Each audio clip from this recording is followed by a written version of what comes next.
How goes it? Let's bring the camera down just a tad. Maybe a bit too much. There we go. A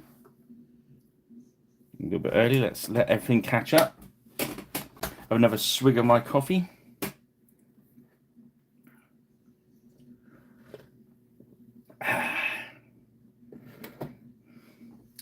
Yarg.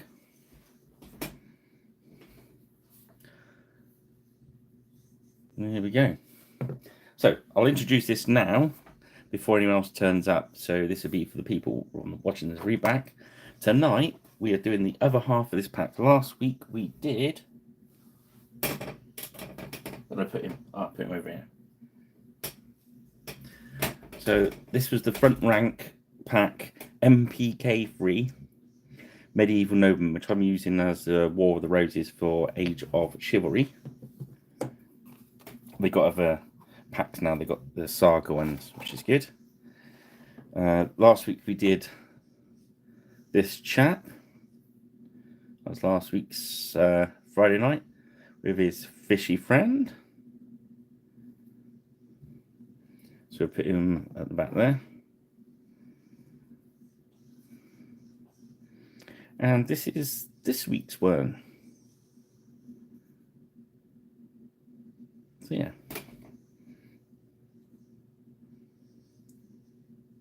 So let's see. You're gonna have another slurp. Okay, just as the clock ticks over to the appointed hour.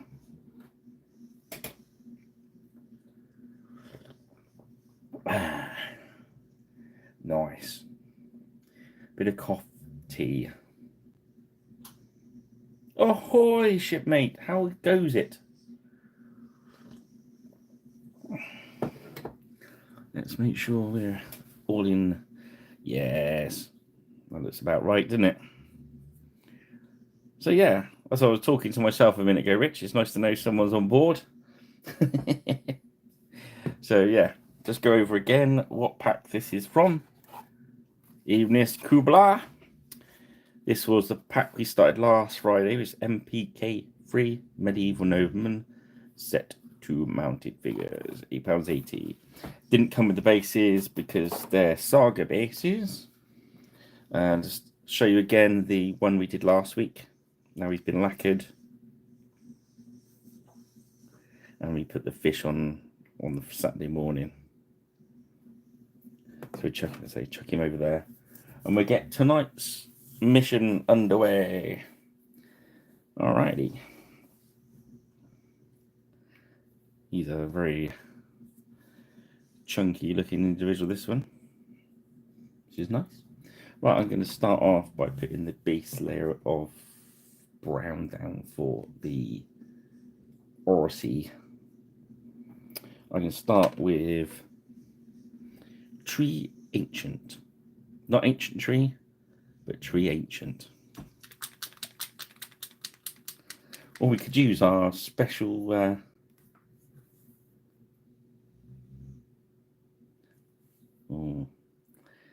treat everyone to our special what we call our special. Yes, pretty radical, isn't it? Yeah, let's use our Pirate Rich special secret formula. Ta-da! Vallejo Model Air Burnt Umber. This, if you want to do some horsey quick, this is your speed paint on stimulants. This is straight out of the bottle, the airbrush one.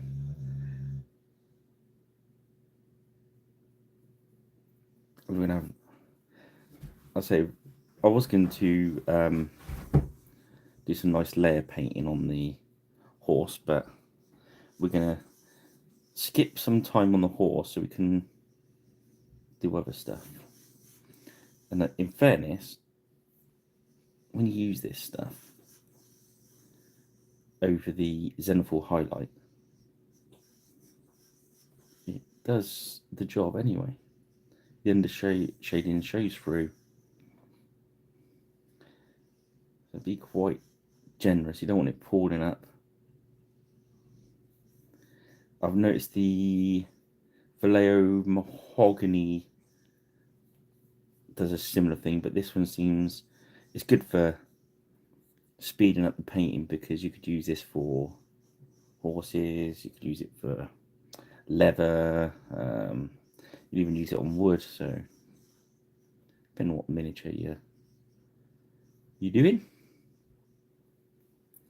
So yep, I think the beasties are safely heading north for Vaparatarak. I think that's how you pronounce the show that's going on this weekend up there, isn't it, Rich?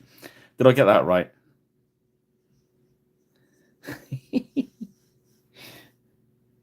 I could say it again, but I don't think it'd come out the same. I mean, it's similar to that.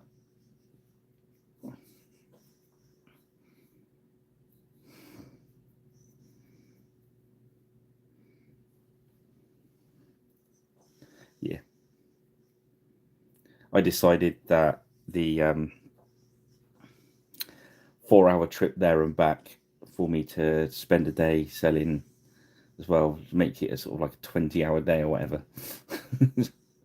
So I thought, I give that one.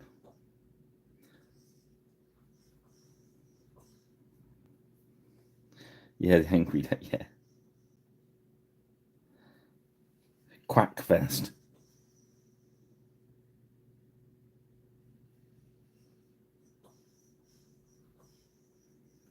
So yeah, we're just gonna save ourselves a bit of time on the horse so we can spend some time on the rest of it. And I don't think by using this we're gonna get a.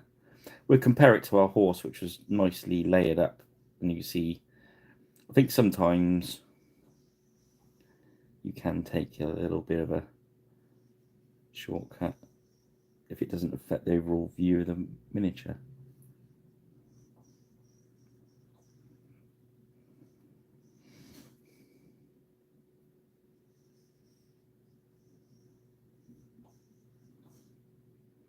I might see if I can order some stock of it. If I could just become a Vallejo stockist just for this one colour. I don't know if they're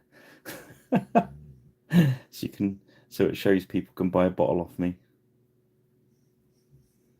To be honest, if I can get it at a reasonable price, I'll just sell it for what it costs me, I think.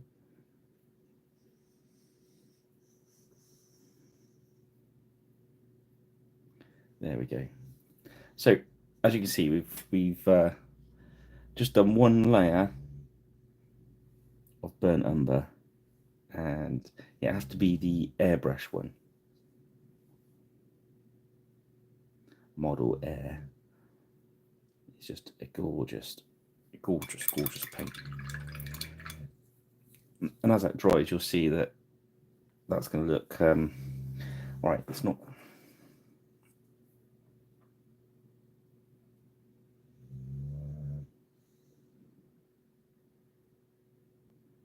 Do you know what I mean?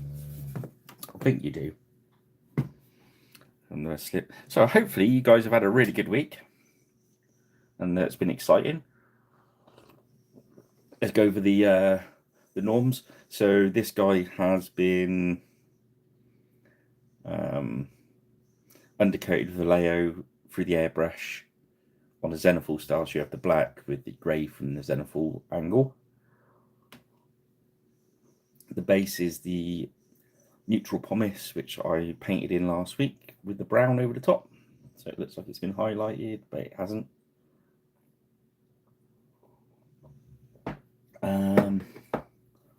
Yeah, I think that's it.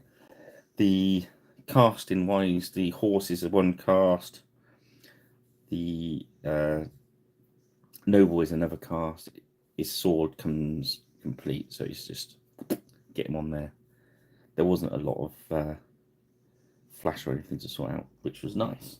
Okay, that's that done. Let's get on with some painting. Let's do gunmetal next. It's getting a bit empty. I thought I'd go a bit Yorkish on this guy, a bit red and blue. But put some medium in there.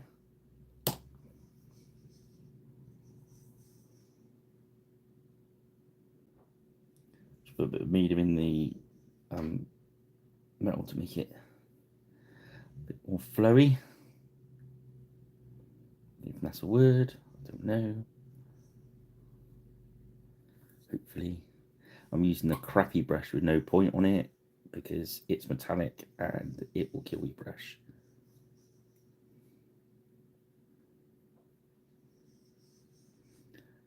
Yeah, so the green was a bit of an experiment. Unless anyone wants to see any particular colours, I'm going for the kind of standard red and blue with maybe a white lion on it or something, or white rose. So, unless anyone has any objections, speak now if I have a hold your pieces.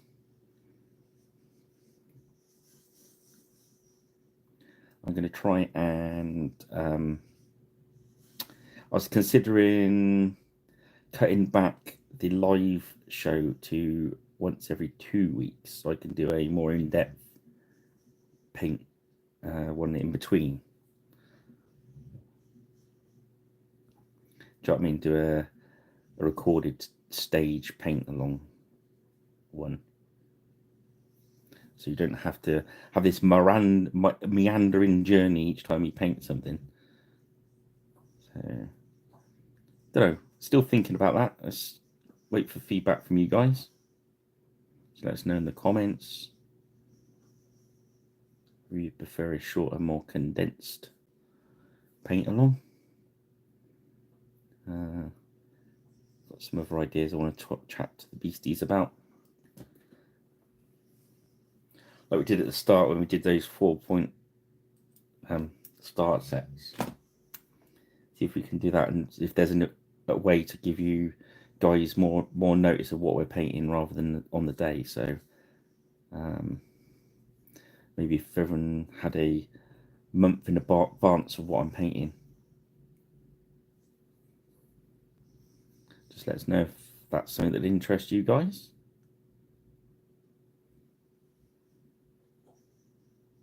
Let's see what I can arrange with the boys.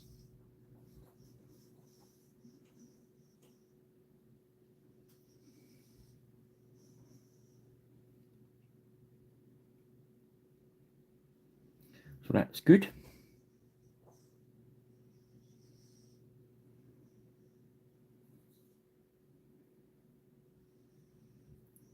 What else has gone on housekeeping wise? That's it really.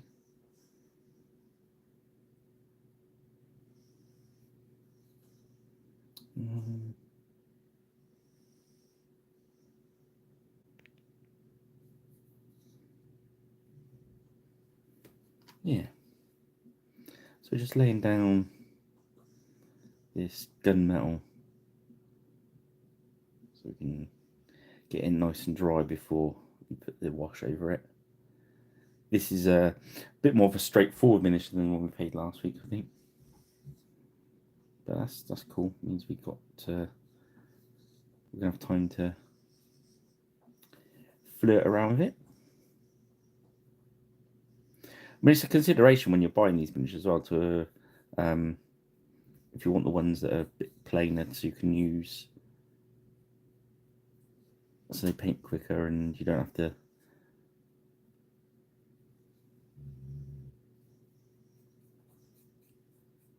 have too much to paint. It's what year as well, isn't it? Because the earlier ones just haven't got as much on them. Okay, that's nice. That's cool. It's good to know.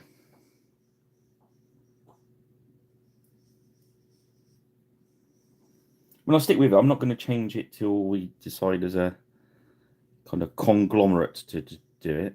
I just wondered if people would just like it better, you know what I mean? And I've started a second channel that's going to run alongside, and it's going to be, I want to keep Pirate Rich Paints, because Gripping Beasts have been very good at supporting the channel. So I'm going to leave Pirate Rich Paints, focusing on Gripping Beasts, doing Saga, and I'm maybe extending to some more sword point stuff, and obviously some gladiatory stuff. And I wanted to do, I know I spoke about it some time ago, I wanted to do a one for doing, battle reports and stuff. So I've finally got around to setting it up at last. But that will be different stuff as well. It won't only be Griffin Beast on that one. There will be Griffin Beast stuff on there. But if I want to, I don't know, have a look at some, the other channel will be more random. It won't be as regular. But it'll be when I'm either playing a game or smashing Goth to pieces with picks or something like that, and video it and put. So also, it's going to be unboxing stuff and reviews and stuff like that. And that's going to be called, well, it is called Pirate Rich Plays. So if anyone's at a loose end and they want some more piratey goodness, you can now watch them Pirate Rich Paints and Pirate Rich Plays.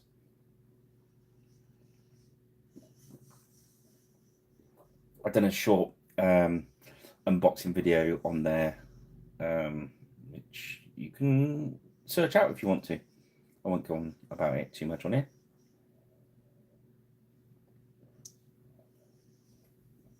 I just wanted everyone to know that it's very much a separate kind of entity, and I'm not going to stop one for the other one. So it's just for a bit of fun for me, really. Not that I don't have fun putting these, but which I do. Okay, so we're going to put the skin tone. We're going to use Moonstone Skin.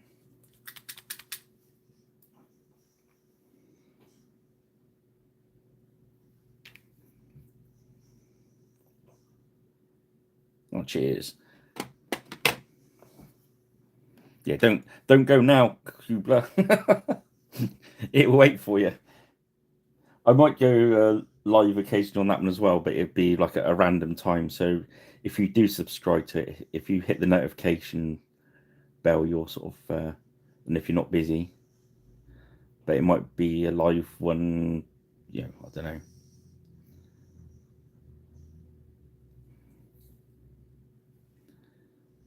This is still obviously the main channel.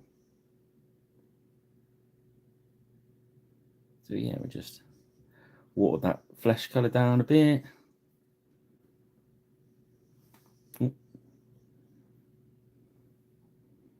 Water it down again and do a second coat. Just so we've got a nice. Well, there's not much flesh in there. We're gonna rely heavily on the wash to pick out the detail for us. So we can be nice and neat in there.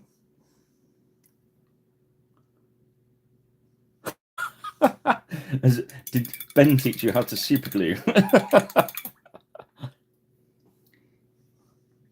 I've been doing a lot of ogres. I don't know if you saw the posts online. Yeah, so I've been doing gobos, orcs, ogres for no apparent reason. I might get them out on the other channel just to show them off or something. That's the sort of thing I'm going to do on it, basically. So let's have a look at this livery. So we're going to do half red, half blue in the old traditional kind of way. I usually go red to the right, blue to the left, so I don't forget it, because R and B, L, left. I'm not sure if that's the correct way. Don't really know. Don't really care. These on. I'm not going for 100% accuracy on my ones. I'm just going for the rule of cool. We're going to start with Basilisk Red. I'm going to make the horse livery match the nobleman, because why not?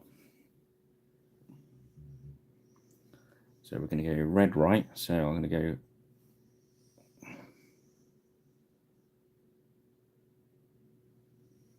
so that's thinned out again. Then again, I've set my camera up at a really weird place. I used to have before I changed lights, I had a nice little pencil line on the desk. So I set up the camera in exactly the same place every week. So I'm going to have to play around a bit.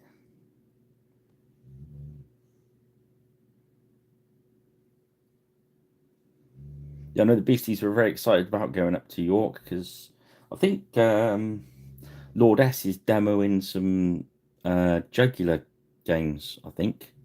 So if you are up there or going up there, do go see him tomorrow and say ahoy from Pirate Island.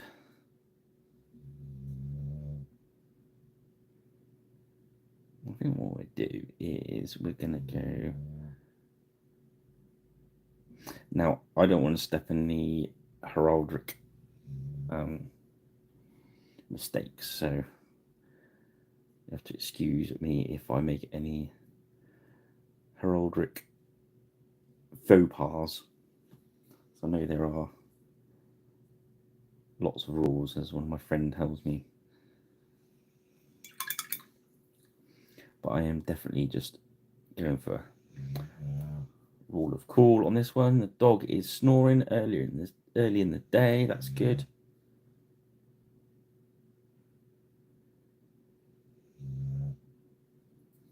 Good sign.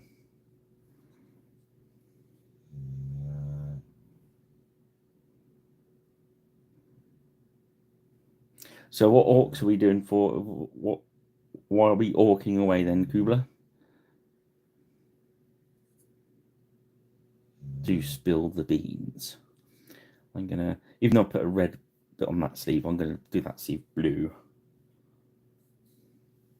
So we'll just do this sleeve in the red.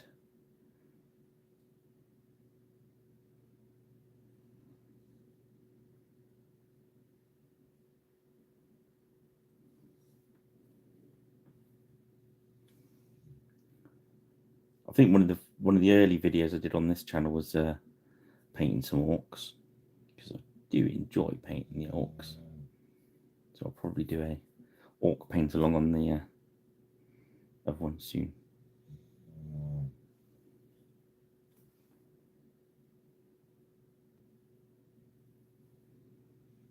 Oh, Die Hard. Oh, yes. Yes, I remember the... Yeah. Oh, good. So, are they doing another one at the moment with... I saw an advert earlier on for some orcs. And one of them looked like the old Grenadier one with the 2 axes and the big nose ring. If you know, you know. Although I've just described a lot of orcs, haven't I? That's a bit like going to a biker rally and going, yeah, he's got a beard and long hair. And some tattoos.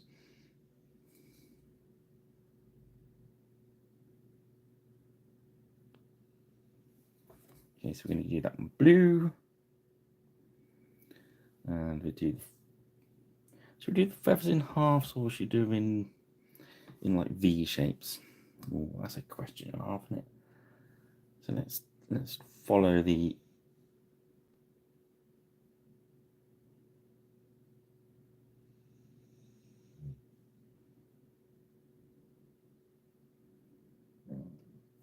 Oh, pardon me.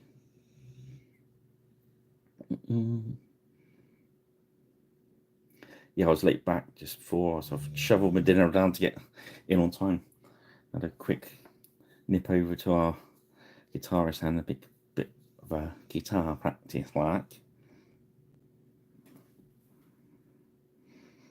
Oh, right, okay. It's the coming up one I must have seen then, because they'd put some pictures up on Facebook. I think I saw them of they're all sculpted.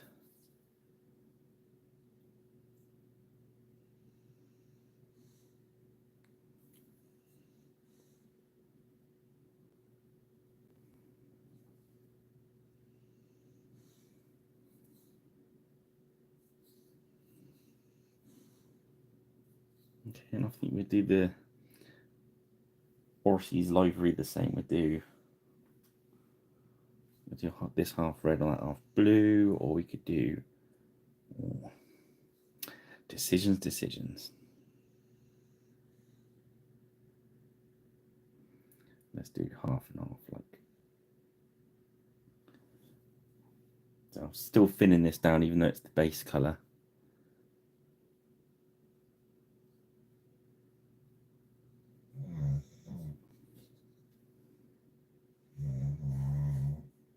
That's really what I've been doing this week. I feel like doing the weekly update of what we've painted. I said there's been a lot of orcs. They're been boxed up in the room next door, so I can't grab them to show you. Although I was very pleased with the king, because he had a big fur, bear's fur, and I thought, oh, I've got to do a polar bear. Just to make extra work for myself. That's the other thing that does really, really well on that burnt umber, is it does fur really, really well. As you can see where that tail's gone with just one coat. I missed a bit out there. That's actually a bit of the silver. We can sort that out. Moist. It does stay wet in the palette a long time as well, because it's the airbrush paint.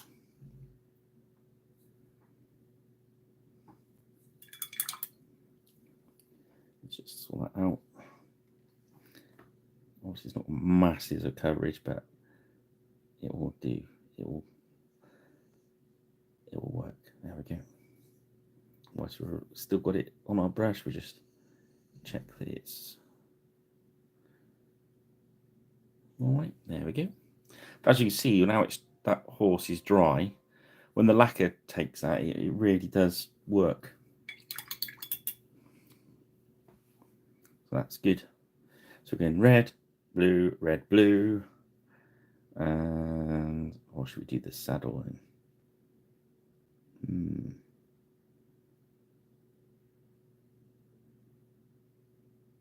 I think I'm doing the tassels red and blue all the way along, and then do this saddle a different colour. So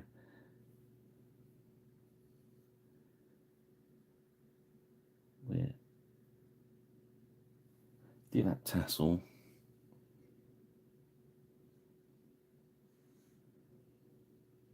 all in red that side, and then we do this as well in the red, so we can just paint the blue over the top, and we can do that sort of alternating.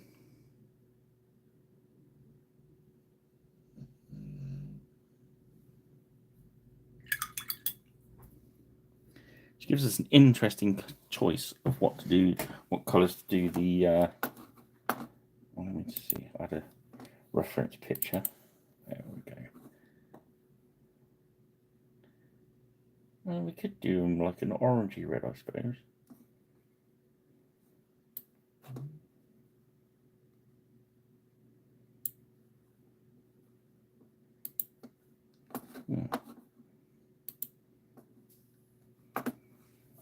Excuse me.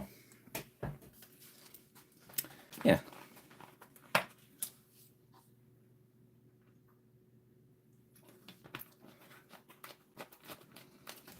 So, yeah, next week we are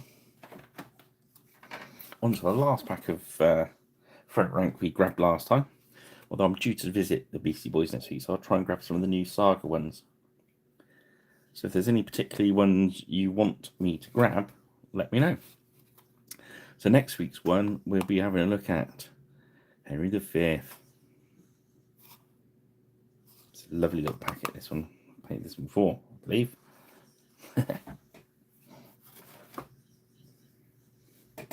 Okay. So next we're going to lay down the blue colours. We're going to start with Imperial Navy, I think.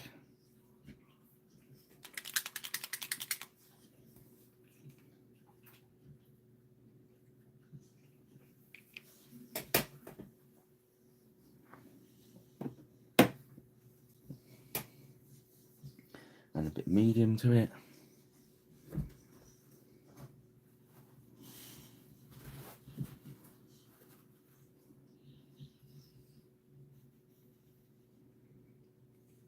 Look at, oh yeah, I was talking through what I've been doing this week, and so we've done ogres and ogres and ogres and ogres. And then I've done some, I think they're for one of the new Games Workshop 40k spin-off games. One of the squad ones. Let's see, exactions. They look like the, what are they called? Ones that look a bit like Judge Dredd. Those guys with the big shield. Arbitus or something they used to be called. These guys. So they're well on the way of being done. They got a really cool dog. There we go. It's very cool.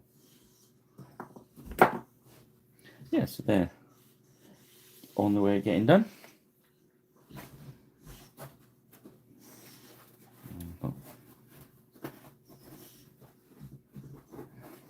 Another wrestling team for Rumble Slam to do. The dog has woken up and is now attacking his bed.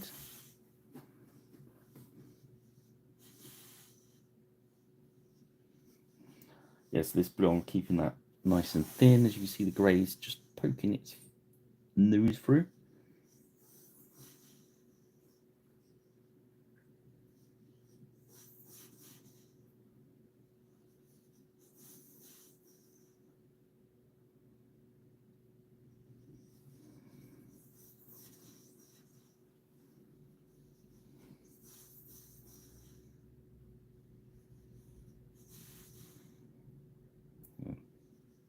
I think the thing with painting this sort of chivalrous stuff with all the heraldry on is the need to keep at the start the left is, I know it works for most things, but some things you can sort of slap it around, you know you're gonna sort it out a bit later on, but I think with these you really got to, as early as down, nail it down.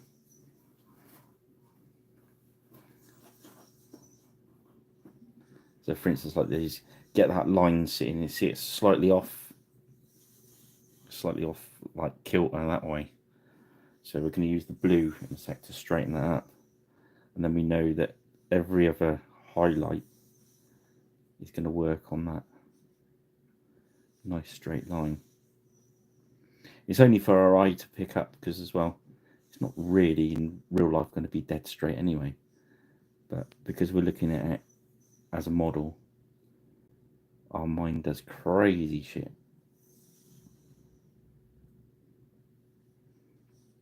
And you'll give if you paint something that's not quite, doesn't quite work in people's heads, you'd be surprised it draws your eye to that. So now we've straightened that up. Now it's no longer a worry, but because the way people's minds work, you kind of get hung up on the little bits. So is it hung up on the details? There's an old saying there somewhere. But I say we're going to cover that sleeve in early. Now back blue. It's interesting how the blue looks different over the top of that red, look. Because we're not letting the undershade go. That's an interesting thing, that is. I was playing, I'll have to do a video on that one as well, playing with undershades. So, for instance, people have trouble painting, getting a nice strong yellow. Well, yellow, funnily enough, looks really strong over pink. So you could, if we painted a yellow over that, it looked really, really strong, which makes no sense because you'd think over the whitey grey it'd look better, but it's undershading. We'll do a study on some undershading.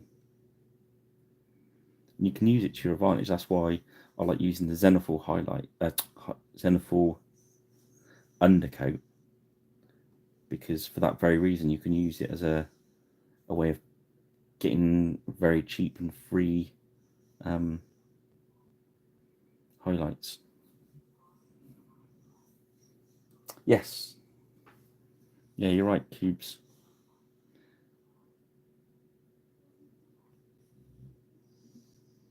I was listening to I was playing our guitarist, some Randy Rhoads. He's one of my favourite, one of my favourite guitarists. Bless God rest his soul. And there's on his tribute album, there's a track called D where he's recording a song for his wife. And there's one bit, he's talking to the sound engineer as he's doing it, and he says, "Oh, fretted that chord wrong," and I thought, I can't hear it. So that's what I mean. You're absolutely right. He could hear something that was beyond my skill as a musician to hear. I thought that kind of made me smile when I told our guitarist, and he said, I couldn't hear what he done wrong either.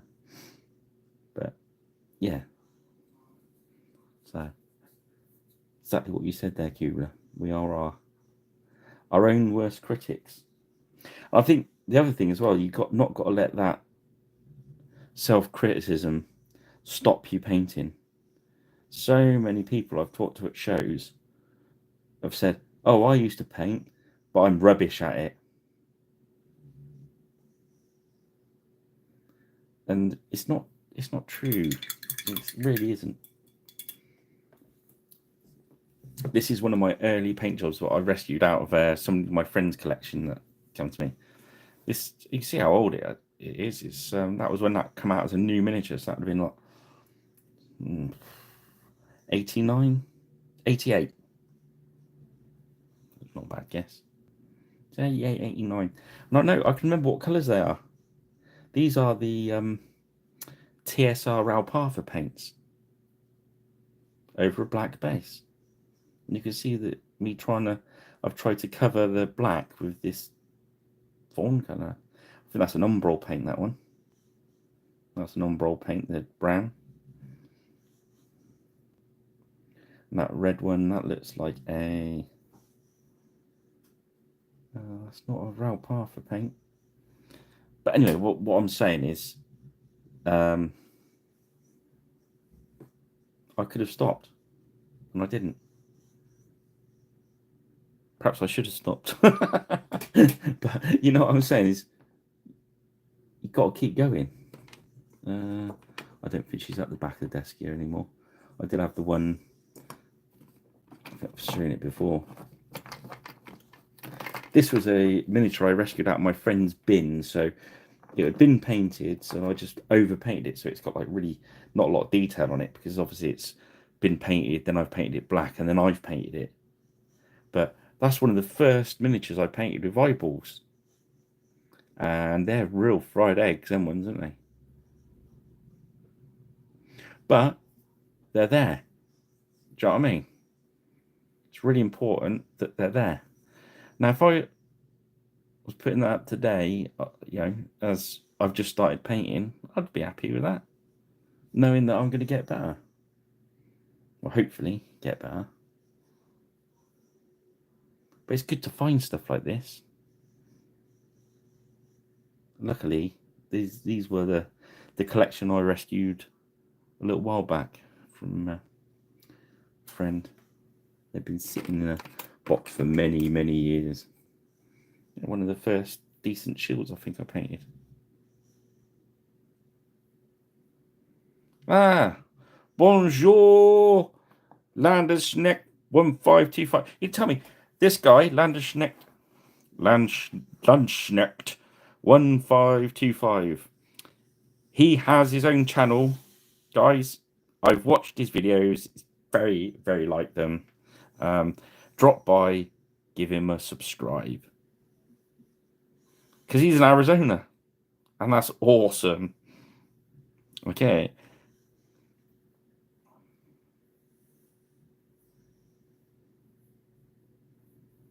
Yeah. Yes. So there we go. I'm quite tempted to do the like livery in black because it's going to be quite light. But no, you're more than welcome. As I said last week, I didn't realise. Feel free to push to type it up on the chat room. But it's Land. If you look up Landschnecht 1525, you'll find it.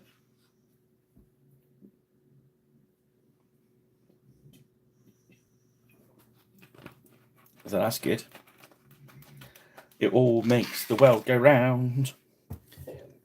As I was watching Grandad's Art Space, which is another one to watch earlier, and it's like he said, if we all support each other, these little channels, we're doing it for the love of it, and that's what it's about.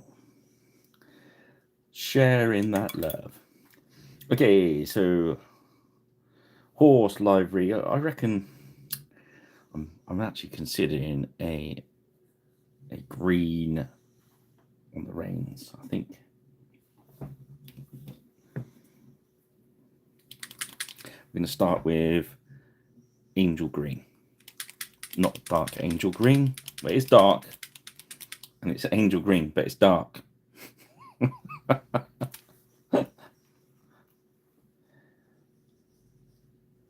Oh, it's so much fun. We have so much fun.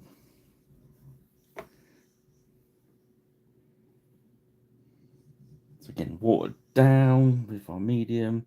We're just going to hit all these areas.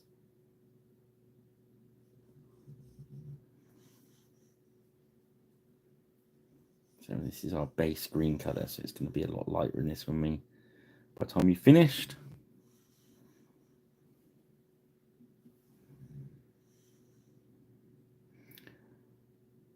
As I said to people as well, is the thing with YouTube is it doesn't cost you anything to subscribe. So why not just subscribe, support these, channels.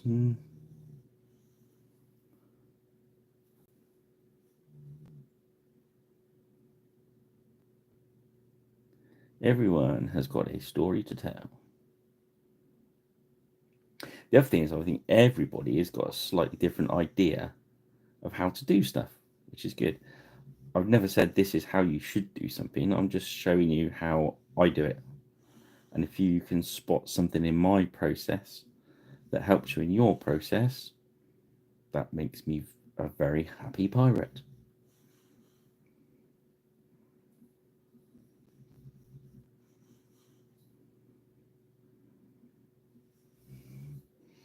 I second that motion, although I cannot read that out loud.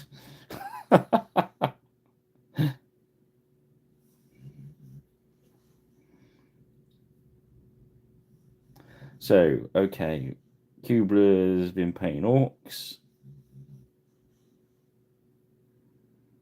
What's everyone else been up to?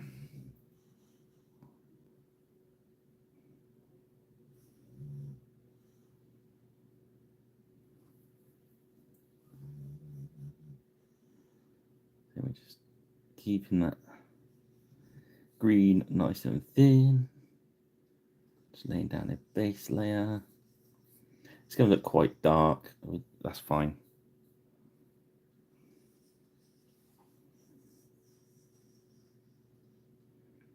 Well, we got your friend here, Lanschneck, Mr. Fish, Le Poisson. Is it poisson? Or is that chicken? That's poulet, isn't it? Poisson. A bit of a nice close up for you. I thought it looked a bit Dr. Zeus. But hey, it's a fish. You ask for a fish, I deliver the fish. See?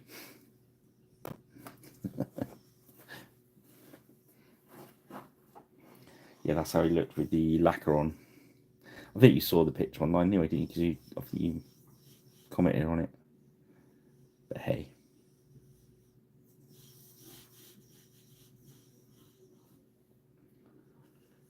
Yes.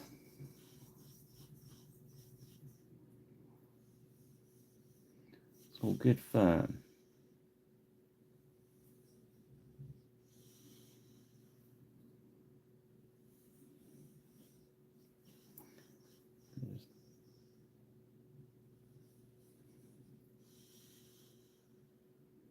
Trying to think what else has happened this week.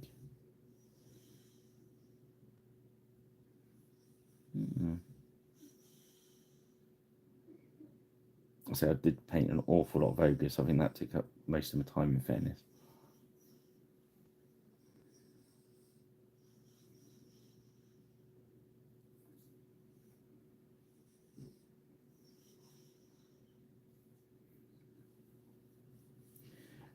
It's not. Is she okay? Yeah, I'll just probably take them along to a convention and sell them off, I think.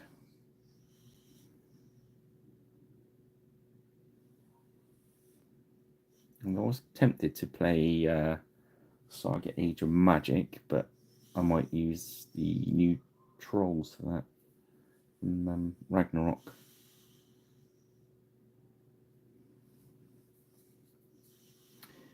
But that's again another story. It will come to fruition soon, hopefully. I've got loads of these things going on, and it's I'm almost too busy to sleep. I might have to just stay awake all the time. Just that's not probably a good plan, in fairness.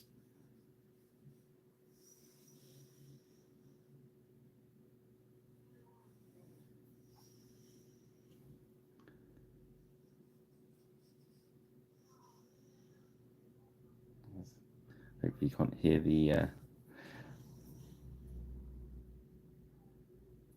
noisy people in the other room. The dog's gone back into snore mode, which is good. Everything in the world is right.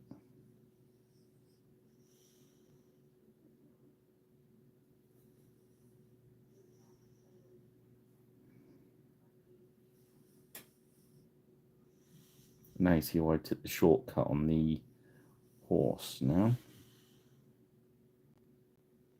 I mean, if you wanted to, you can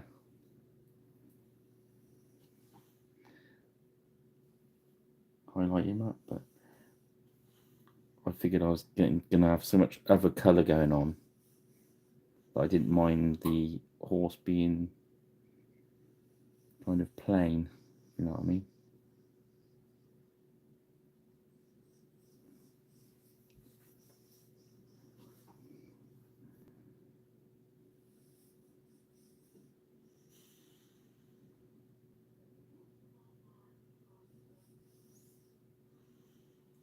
There we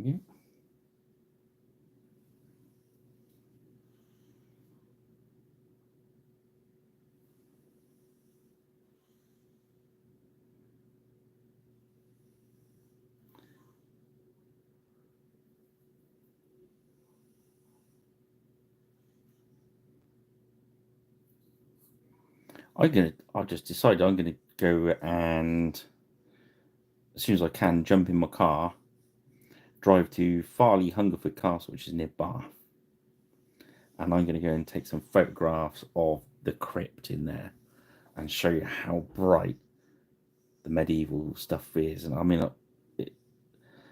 when I last saw it was like 20 years ago, but I bet you seems it's lasted for hundreds of years, that it's not probably dulled off in the last 20. So, and I'll do a vid. I could do an excited live one. That'd be exciting, wouldn't it?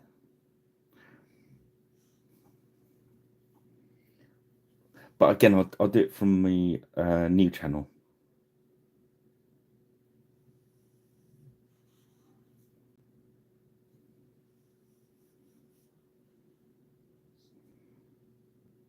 It's what I draw when I'm painting. It's one of the places I draw inspiration from, because it's so clearly welded into my head. How bright! It was the first time I'd seen how bright medieval colours were. I've seen obviously books and stuff, but actual to see it in real time. A little bit of silver mist in there. Just on this thumb.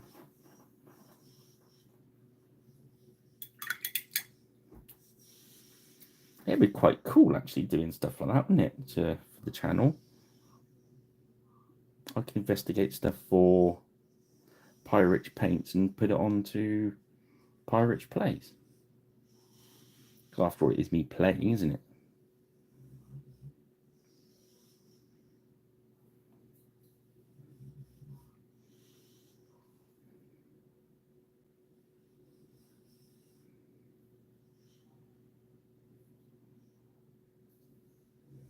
Just using that burnt umber is still on the dry palette, because you don't put that model air. You need to put it on a dry palette, not a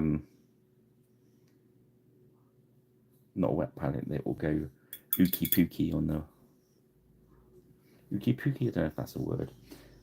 On the wet palette, it's a bit like the metallic. It will just dissolve and spread out like crazy.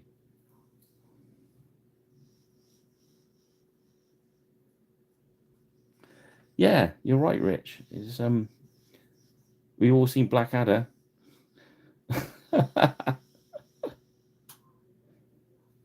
I like the ones with the toes were so long they used to have to wear like garters holding them up. That's so great.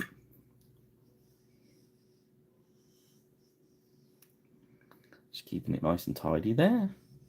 Okay, now we're going to quickly grab our speed paint. So we're not going to muck around too much with the flesh of him. Sorry about knocking the camera there. We're going for Crusade. Come on, autofocus. Crusader skin. That's speed paint 2.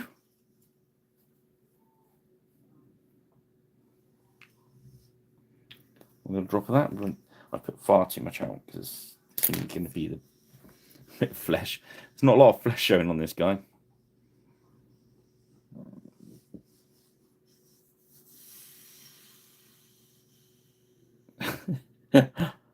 Palanes. That's very similar to Palan, isn't it? Palan. Or is it Italian? Is it Italian or French word?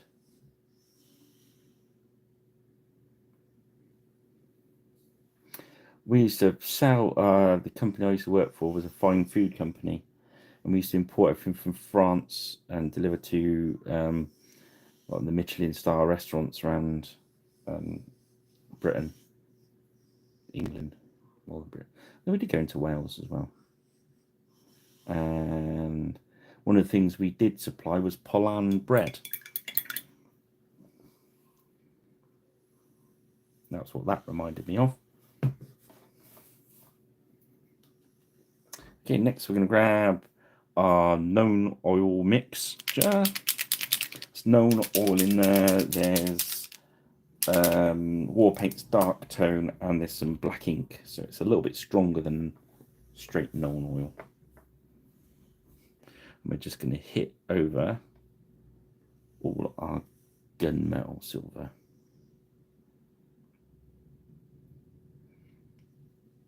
We don't want too much pooling on this, like when we're doing the gold. We want to, get some on there. Don't be scared. So we've sorted it out before. We want a good effect, but we just don't want heaps of it pooling up around it.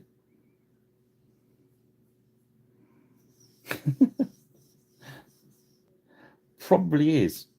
I mean, feel free.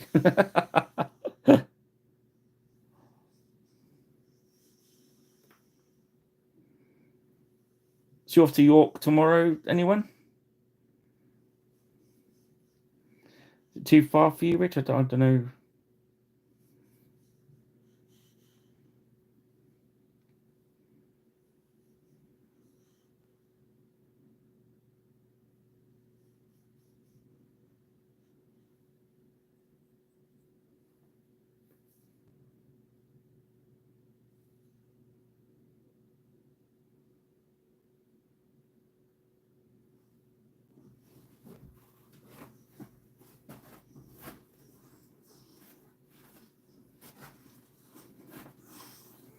Yes, it's quite as you can see, what I wanted to go, but I figured that it really,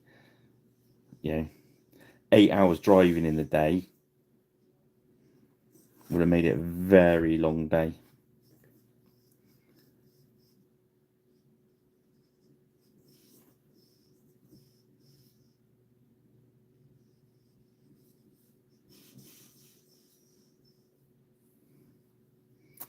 Yeah, is that the first one? Was it Partisan? Is that the same place?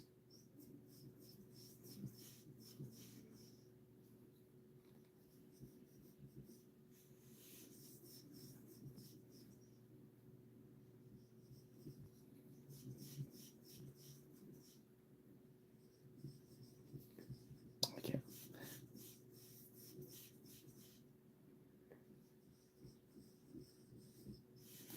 I get so confused.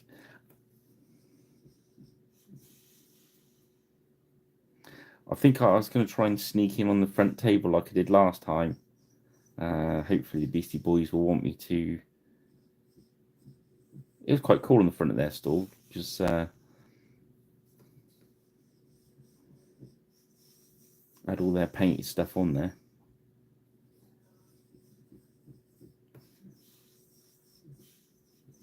And then people were able to have a look at what it was like painted, because most of the stuff I took there was Beasties. So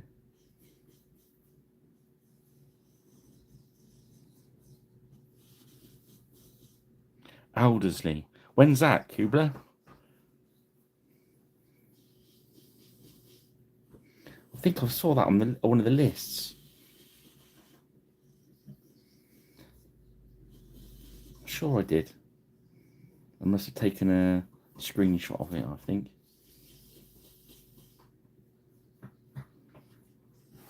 I'm trying to work out which shows I can take. I've booked in to do Attacking Devices and another couple. 30th of March.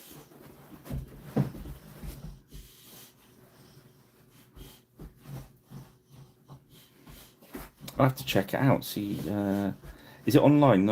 I'll find it online. I'm sure it is. I'll have a look later. Let me write it down so I remember. Where's my whiteboard? I got my things to do whiteboard, and it's kind of cool. So it's Aldersley.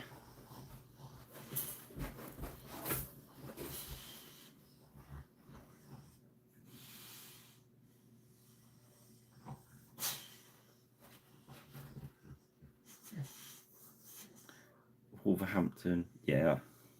I used to live around there.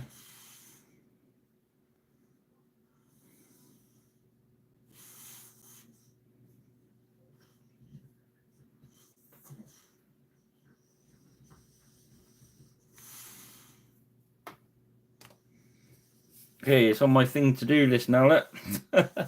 Hang my whiteboard back on. Won't be a sec, guys. I'll see if I can get up and see that, or if they got any spaces. I'll see if I can get a table or something.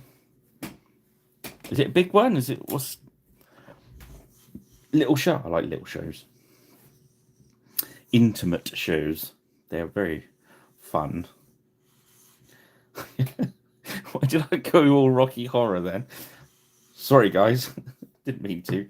Right, so let's put this black brush away. And we're going to get our gold one out. Greedy gold.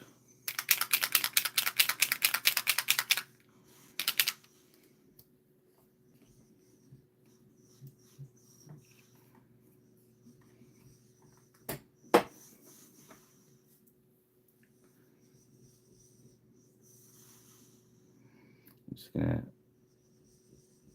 get some of the metal in different.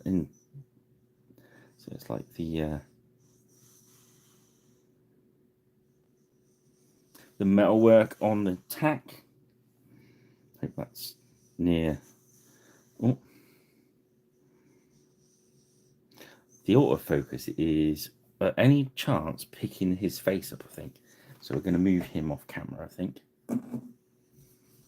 Let's see if that helps. Nope. I think it's just generally pointing at that. That's my pirate still waiting to be painted.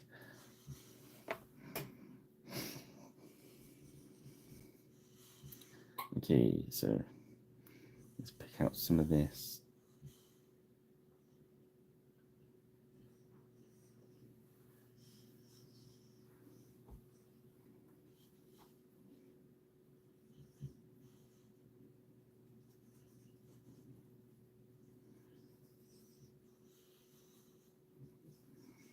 Just letting this start. This is my knackered brush that I'm using, so it's got a kink in the end, as you can see.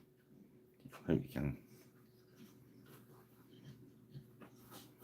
But because I'm leaving the blob of paint on it, and I know if it's bending it, it really doesn't make any difference, you know, to what I'm doing. Some things you need a good pointy brush, but others you don't. As long as you know which bit you're aiming to drop down, why would it make any difference? I'm in control of my brush. My brush is not in control of me.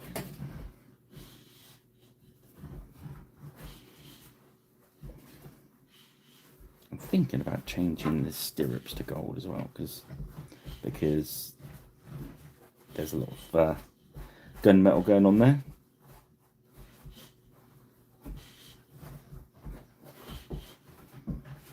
Excuse me while I shout at the dog. Oi! Stop it! Oi! He's now trying to destroy his bed. Won't be a sec. Oh, now he's laying on it, so he realised I was going to get up and take it away. I'm not doing anything, honestly. Now I've mixed up the arm of my chair. Oh, okay. Right. Where was I? Yeah, picking out. Just going to work around the model.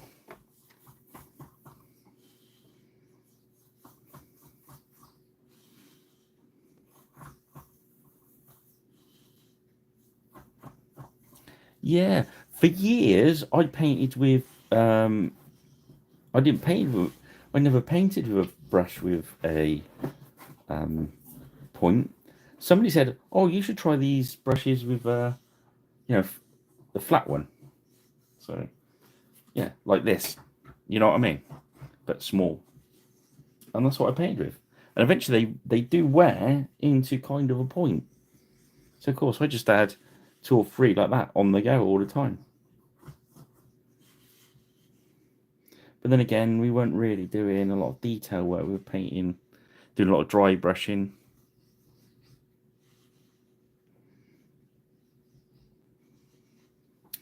I think it's a bit of a con. It's not a bit of a con, but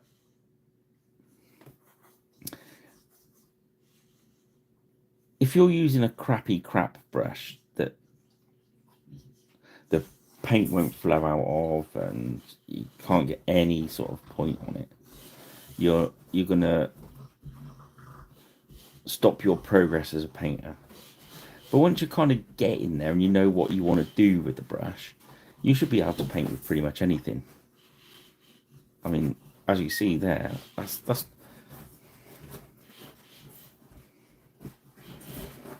trying to get it to focus on it.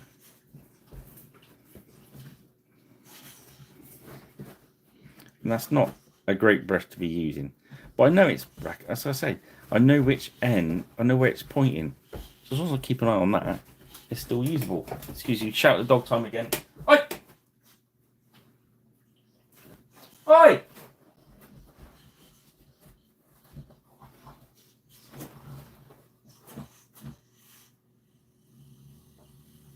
Right.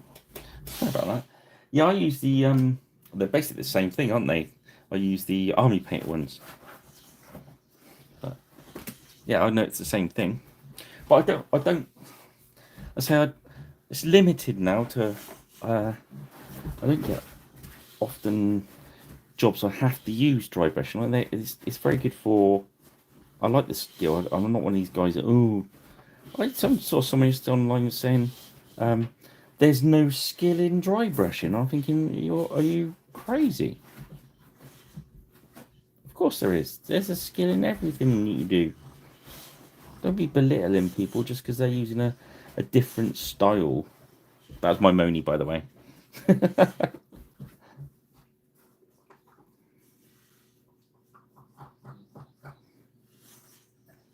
There was another guy a while back, I think I've mentioned it in one of the other videos, that said using an airbrush is cheating. Well, how can it be cheating? If you're painting a miniature, you can paint it however you like, using whatever technique you like. As I said earlier in this video, if you can grab something for what I'm doing and add it, and it helps you in some way, that's brilliant. But you don't have to.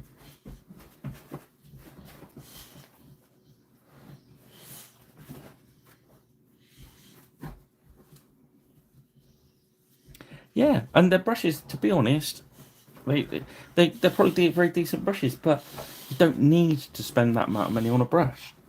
It's not gonna make you a better painter per se. It's just it gives you more confidence, I suppose, and that will make you a better painter.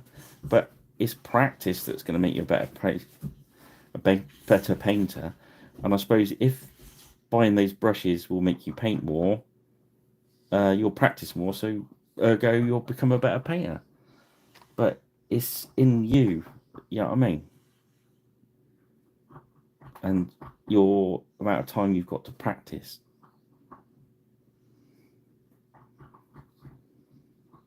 So now I'm just going around this armour, just picking out some edges, just to make it look interesting. The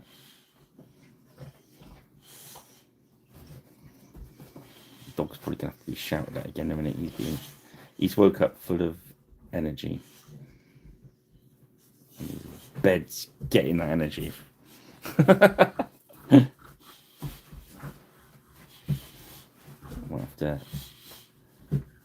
I might have to bang the floor to get the emergency wifey dog pickup.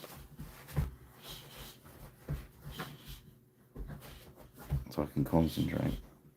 That's what's more important than the brush, is your concentration.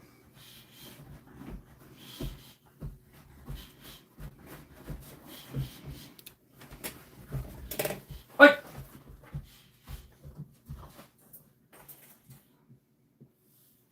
One moment, I'll just take his bed away.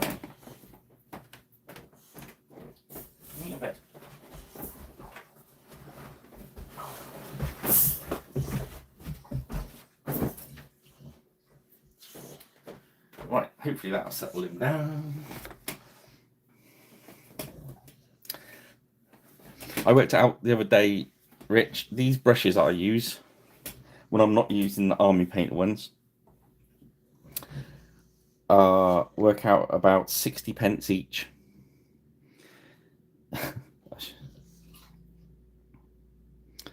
But they don't last very long.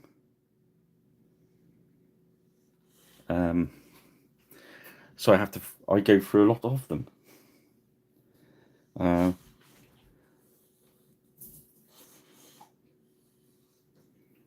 like the army painter ones because They give me it's like the paints. They give me a consistent brush.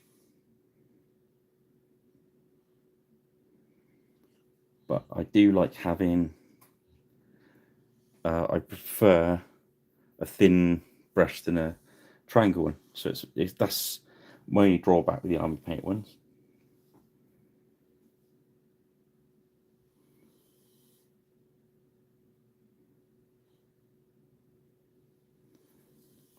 But yeah, these. But saying that again, I brought a Winsor Newton number 7 way back, and I loved it. And I wore it down to a single bristle, and then I used the single bristle to do very delicate work, and it lasted for a lot, over a year.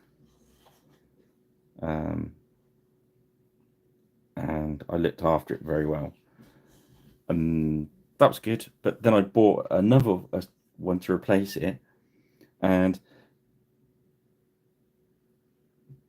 it knackered up within about 2 or 3 days of using it.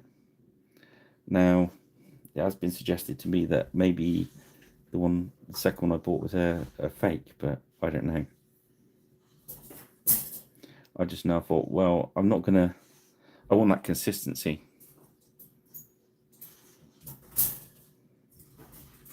Yeah, the rosemary ones, Karen uses those.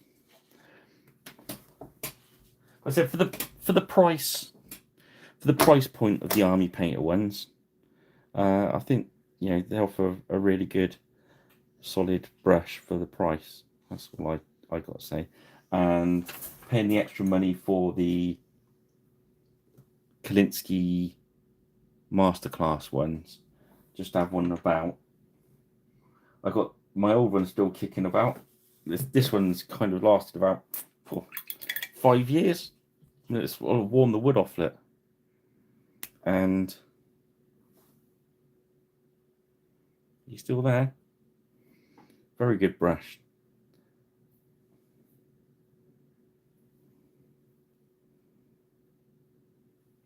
Yeah, I'd say the Winsor Newton one. I'd say about 5-6 years ago. I had one and it was just awesome brush, and then I bought a second one and it was just absolute.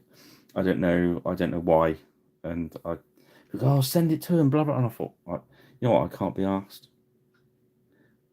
I'm too busy. If you can't get your product right, but then again, if being fair to them, it might have been a rip. I've just bought it online, so it could have been.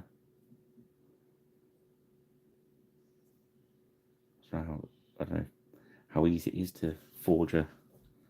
I suppose you've only got to get a brush like this and change the thing for it to say, instead of it saying "Wow Wow Wow," made in China. But then again, these are synthetic ones anyway, so I don't know why I'm doing all the fine work with one with a curved tip now, just to prove a point. I don't know.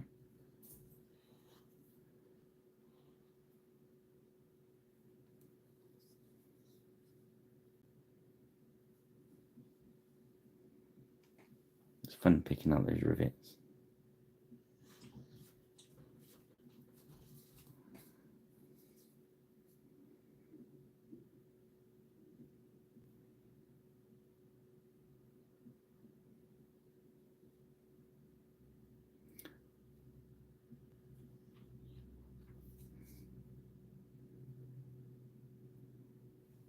What's on his logs? So picking them out in gold, it makes them stand out a little bit. You could have picked them out in silver. The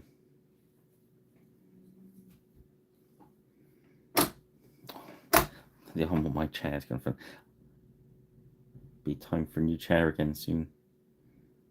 My pet hate that is. Oh, yeah, that arm's gone loose.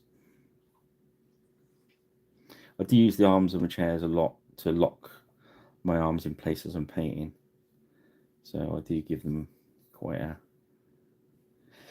rough time. Let's give these spurs a bit of gold. There we go.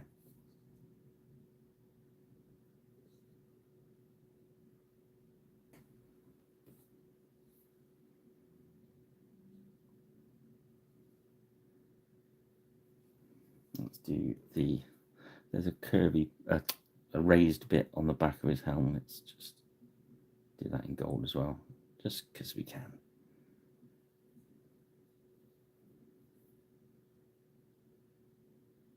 See how it just makes it a little bit more interesting. Very interesting, Mr. Bond.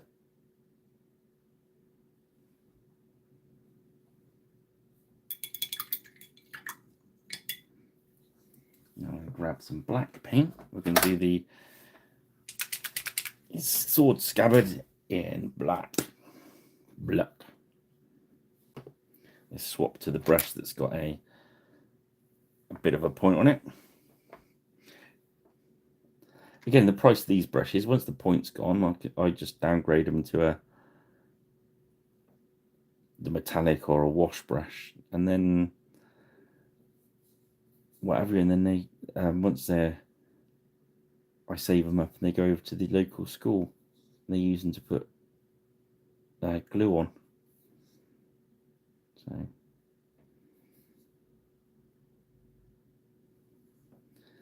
that's all right.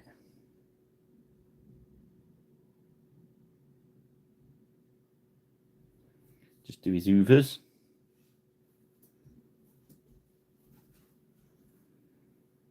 Could even give him some socks if you wanted to make it interesting. There's rules of horses as well, isn't there? That certain coloured horses have socks and they're always go over the knee and all that sort of stuff. I always forget which are which, so I just, if I want to and I feel like it, I do it. And then this very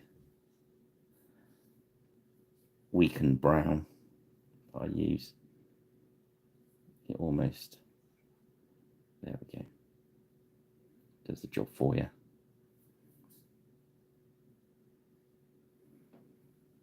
A bit weird at the moment, but once it's lacquered and dried, it will be good.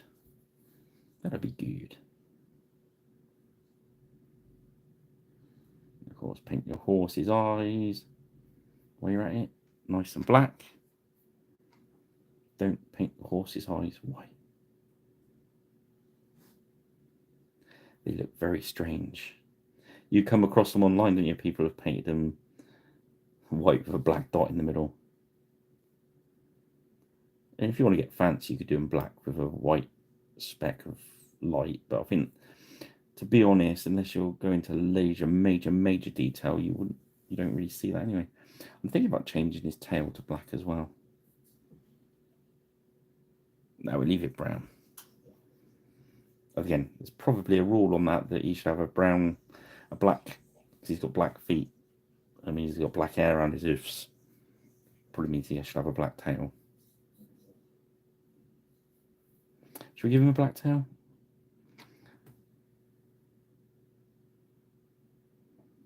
We'll think on the black tail.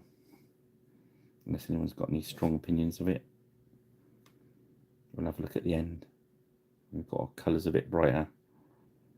Remember, they're still on our base colour at the moment.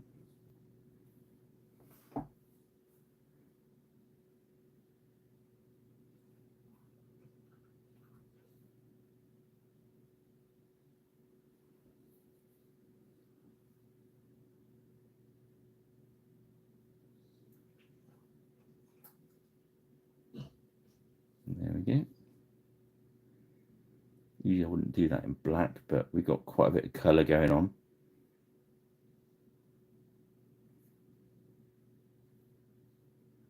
So you have to do some in the darker colour, just to give it a nice negative. If you know what I mean. I think you do. Okay, so that's really the base colours on of our mini now. So now we can start building those colours up.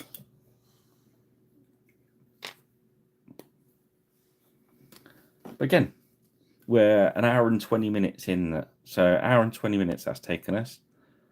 And I think you could chuck that on the table, I think. Certainly if you've done a blue wash and a red wash over it, you could. But we're not going to do washes tonight. We're going to do some, now we're going to do some layering, because because we can, because we saved a bit of time by painting the horse brown. That's what I said earlier on. We might as well paint that horse quick to give us time to work on areas that will benefit from us working on. So, especially when you're painting a big army, save time where you can. Okay, let's do the next layer of red first. We're going to go Wyvern Fury. Because wyverns, apparently, I don't know if you know this, wyverns are always furious.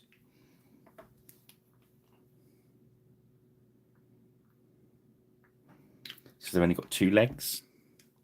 If they get an itchy nose, they've only got that big poisonous prong to... what am I talking about? Okay. I managed to stop myself there. I was going down a very strange... and I've not been drinking or nothing. I've had a bit of Lucasade, but... they're real. Okay, so we're going to just leave the bottoms of the valleys. We're going to start deepening this colour up. So yeah, we're going to go right down the edges. Just leave the very deepest bit. We're working with the medium. And we're coming right up to that edge because this is our stronger colour. Working down those peaks. Letting it go down and drop into the valleys. But just leaving that very purple, dark purpley base in the very depths. Oh, you see that where it's wet and that's dry. Look, see how just leave that very bottom bit in that first colour and just strengthening the rest up.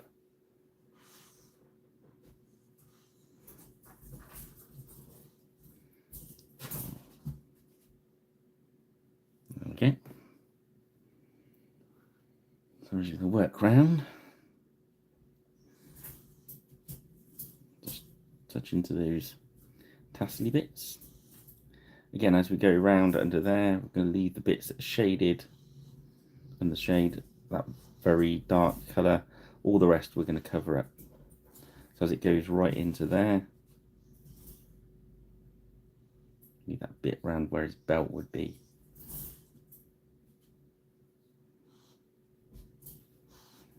The rest, keep that medium going in there because the bit too much in there. Wash the brush out. Just soak that up in the brush. Let it slurp it up. Wick it away. That's called wicking, apparently. So that shoulder's going to be quite strong, and as we come back and it turns to go underneath, we're just going to leave that last little bit and we're going to feather into it. There we go. I hope that showed up. We can still see where it's wet there. There we go. I'm going to load up again. And this sleeve. So this sleeve, the very top bit is obviously going to be solid. Anywhere in that groove is going to throw a little bit of a shadow. And as we get round to the bottom, we're not going to go right round, so we're going to leave that bottom, bottom third? Right, so we're going to leave that darkest colour. So as you work out, so that's going to be solid, apart from a couple of troughs. And as we come back down, as we get to that bottom bit, I suppose the bottom quarter around here. I'm not gonna, I just picked out the edges there, but the actual underneath we're going to leave that very darkish colour.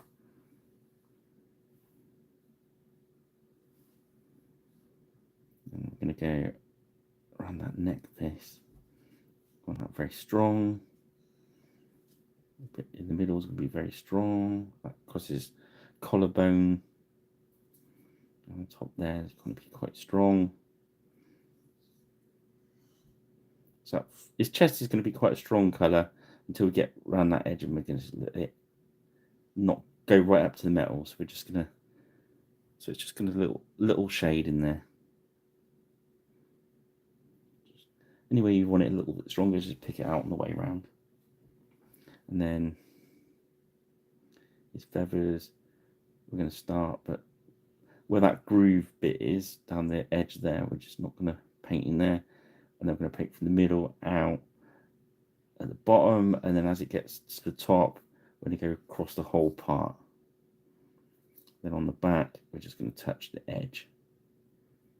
So where it's curled right underneath, you're going to leave the darkest colour. Again, this one, get strong around the edge where it's going, as the other feathers throw in a shadow, down that middle bit, we'll leave the middle bit as the original one. And then like that. Can you see? Oh. Yeah. So you see where the dry bit is in there. When that dries, that will blend in. And we're just gonna do a little bit down the, so just touching those in and letting a little bit, not really worried about there, but just doing a couple of stripes down it, and if darker bit gets left, it's all good. So I'm just going to work around again on the lighter areas now. So I'm going to go work around quickly just to strengthen up some of those peaks. I'm not going to worry too much, because I'm going to swap to the other colour in a minute, but I just want to give it a little bit more strength. There we go. I'm happy with that. So next we're going to switch to the blue. We'll leave that to dry. So we had Imperial Blue, so now we're going to Regal Blue. What I'm doing is working up to the triads. As we all know, these are like double triads. And I've got, as you see on my racks, I've got more nicely in the 6s, because it really does help speed everything up. And you can do as many of the triads, miss one. So it's like, if you look at this, this is a good triad to look at. You got the very deep reddish brown. This is the warm skin tones. Now, if you start with that as your base skin tone, and that as your highest skin tone, this, and you jump from that one to that one, obviously there's going to be a bit of a thing. But if you look at the pictures I put up on YouTube, Facebook, I think, and X and Blue Sky, of the ogres, their flesh tone uses all 6 of those colours, and they look really ruddy brown, dark, because their mid tone is that, which is like a dwarven flesh tone in GW speak. But yeah, have a look, see what you think. They're very good. I like these paints. Okay, back at the ranch, we're using Regal Blue, and we're thinning it out with our medium.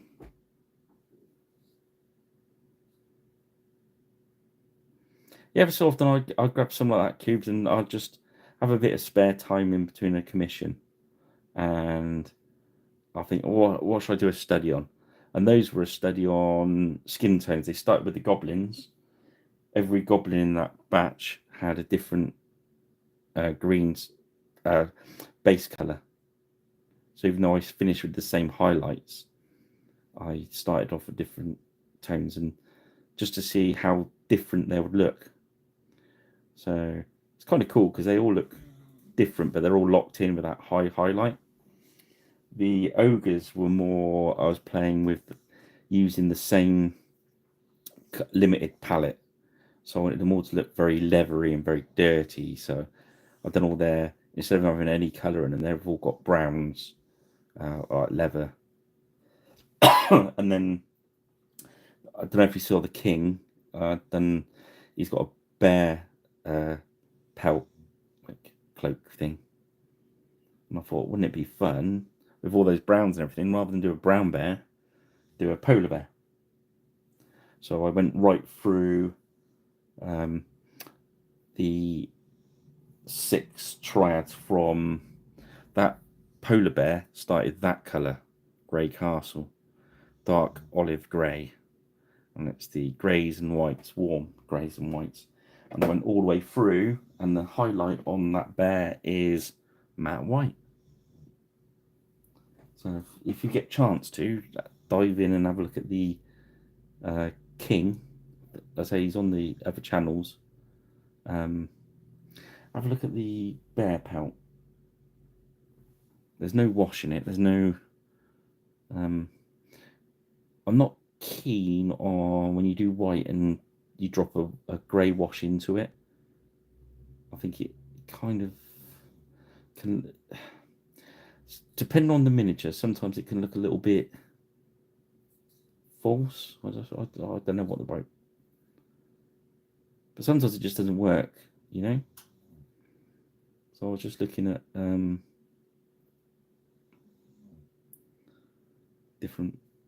playing with different whites, I suppose. But it's good. Yeah, they're good.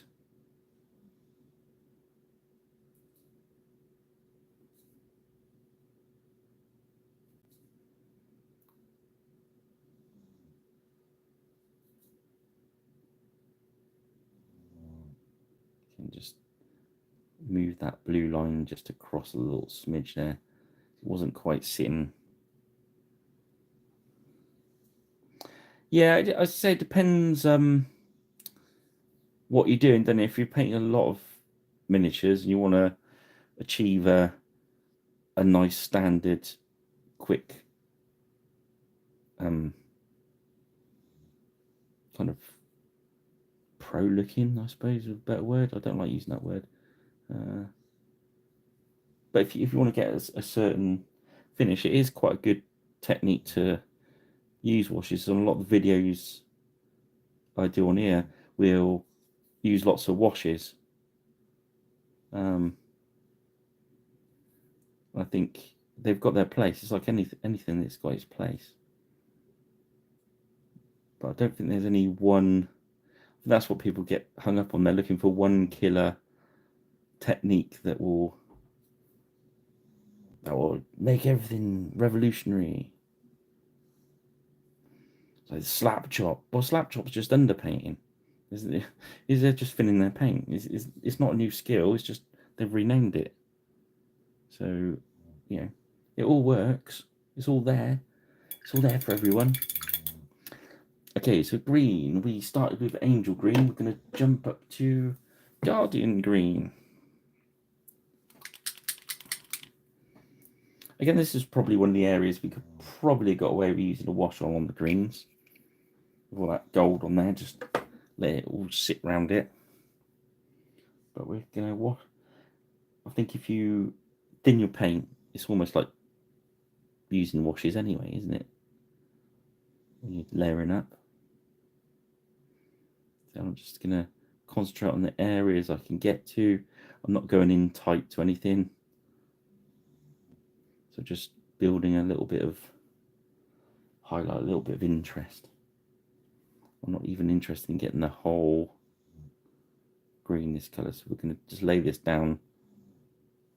We can tidy up any little bits of gold. We can get any green areas that aren't green enough, if you know what I mean. Because this is a lighter colour. I am nattering like loads tonight.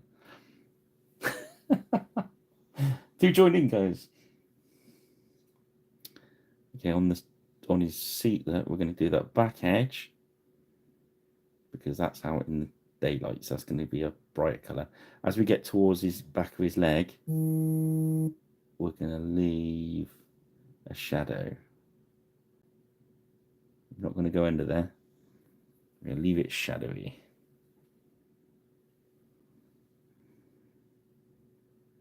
Again, on this, we're going to start at the back edge. Work a little bit under there. Leave the shadow. Just work around it. These ones are going to pick up the high parts. Leave that other green showing through.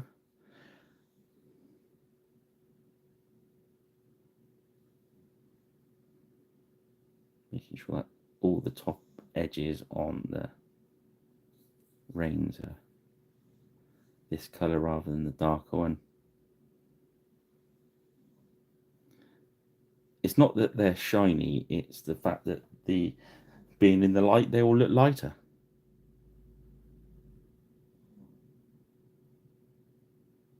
And if you leave the bits underneath and the bits going underneath darker, you're painting a nice shadow.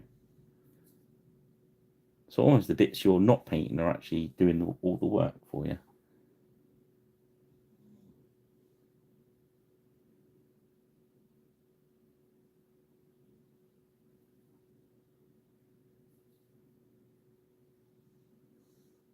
Right.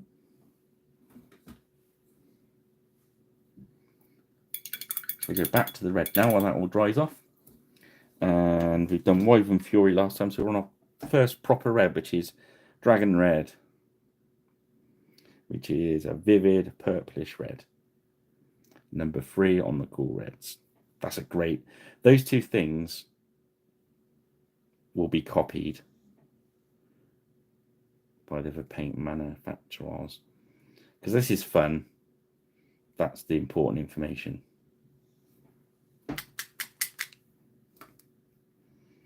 And I don't think that's not copyrightable things. I don't think. I know GW tried to copyright all the names, didn't they? I like GW paint. I'm not going to curse them down. We've thinned it out. So now we're just going to work around again. So these little lines underneath, we're just going to touch on them. We're going to leave some of the darker ones underneath. And then as it goes in, we're just going to touch the edge. That's good. So next we're going to a bit more medium in there. Now we're going to come down our peaks and just spread them out a little way down the valley. So we're happy that we're going to get a nice blend. There we go. No more than sort of 2/3, I suppose. Up on the top here, what's going to happen is that area is more in the light. So we're going to come to nearly the edge. And then maybe the edge in some areas. So we don't get too straight a line. Then we're going to work back. We're going to go fairly solid red. Because that's right out in the sunlight. And as we start coming down the peaks, using the edge of our brush, follow down the peaks.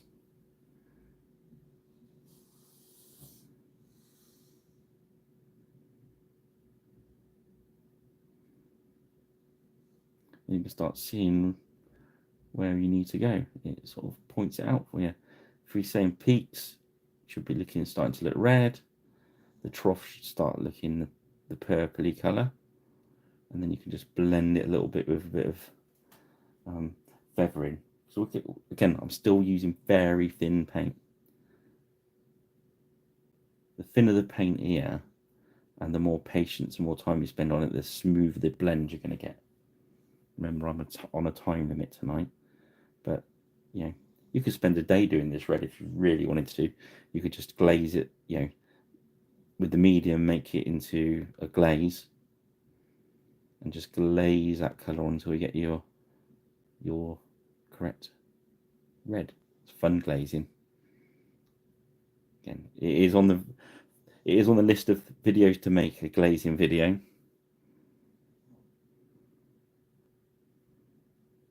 Yeah, white, you just... you can, if you're going for a very dirty kind of looking white. Sometimes if I've got a lot of white to paint, I hit on maybe a, what's the one, worn stone in that grey series. I might start with a worn stone, and then I get the light wash, light tone, and thin it right out, and literally wash it so it only sits into the crevices.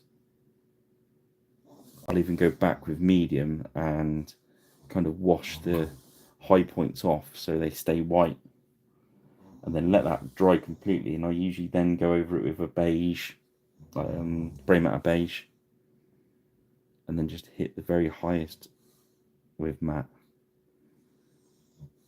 As long as you don't use too, if you're using that technique, as long as you don't use too much matte, you're all right, aren't you?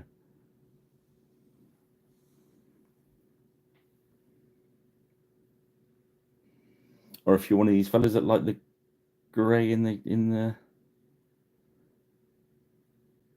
like that grey technique, that's very easy, and it just do the same thing. Instead of a soft wash, you water your grey right out and just run that into the crevices. But it never looks really very natural, but it does work. It does look cool if you do it right. But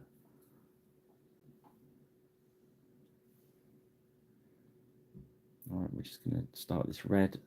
I'm painting kind of on the edge, diagonal, so following where the feathers will run. Just start building some. Okay, so I'm not worried about getting every bit, and I'm going about halfway across just to start building up some texture. And then we're gonna wobbly focus time, and then go work background quick, just picking out some of the higher highlights.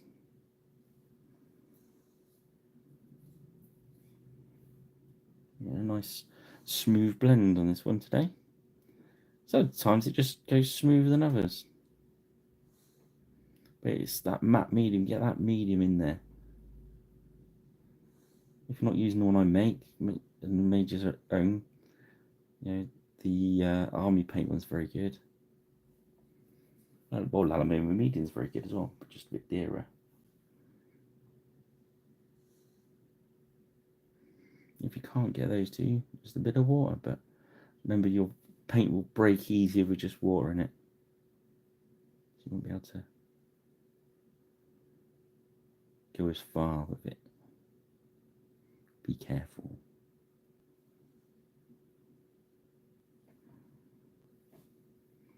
Okay, so when that red's drying, we go back to our blue. So on the third blue up, which is, we've done Imperial Navy, we've done Regal Blue. So next is Royal Blue.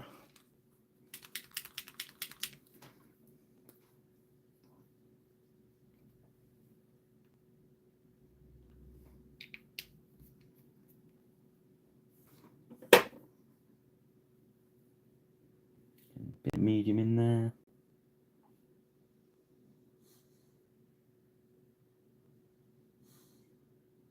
From my medium is I'm using, as I said, there's a short video if you look it up on the channel of what my medium is and how I make it. Well, I don't make or mix it up. So now we're just coming down the high points. We're not going into the trough at all. These are becoming our proper highlights now. I'm using coming down, not going into the valleys at all, just staying on those peaks.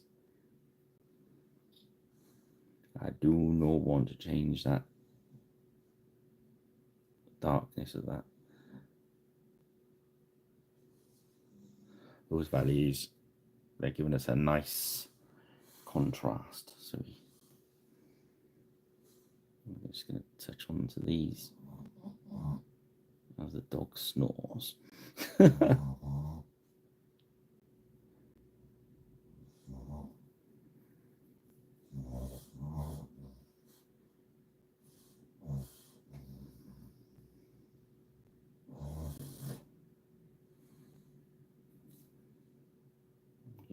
Remember, as you get around the back there, that bottom bit's going to be in shadow, so we're not going to touch in there. And remember, we're going along the edges. The dog's starting to dream. Getting some squeaky sounds from the other end of the studio. The other end of Pirate Island, as it were. My missus has now started calling this room Pirate Island, which we blame the Beastie Boys for.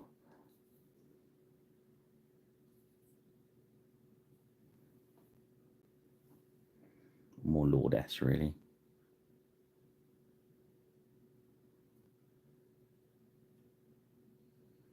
Your broad shoulders, so you can take the blame for everything.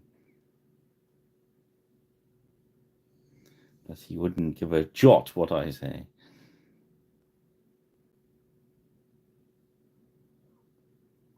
There we go. I'm just nipping back round, finding any areas I want to look stronger. Okay. Nice. I'm going to go to green next. This is going to be our highest green, which is green skin. It's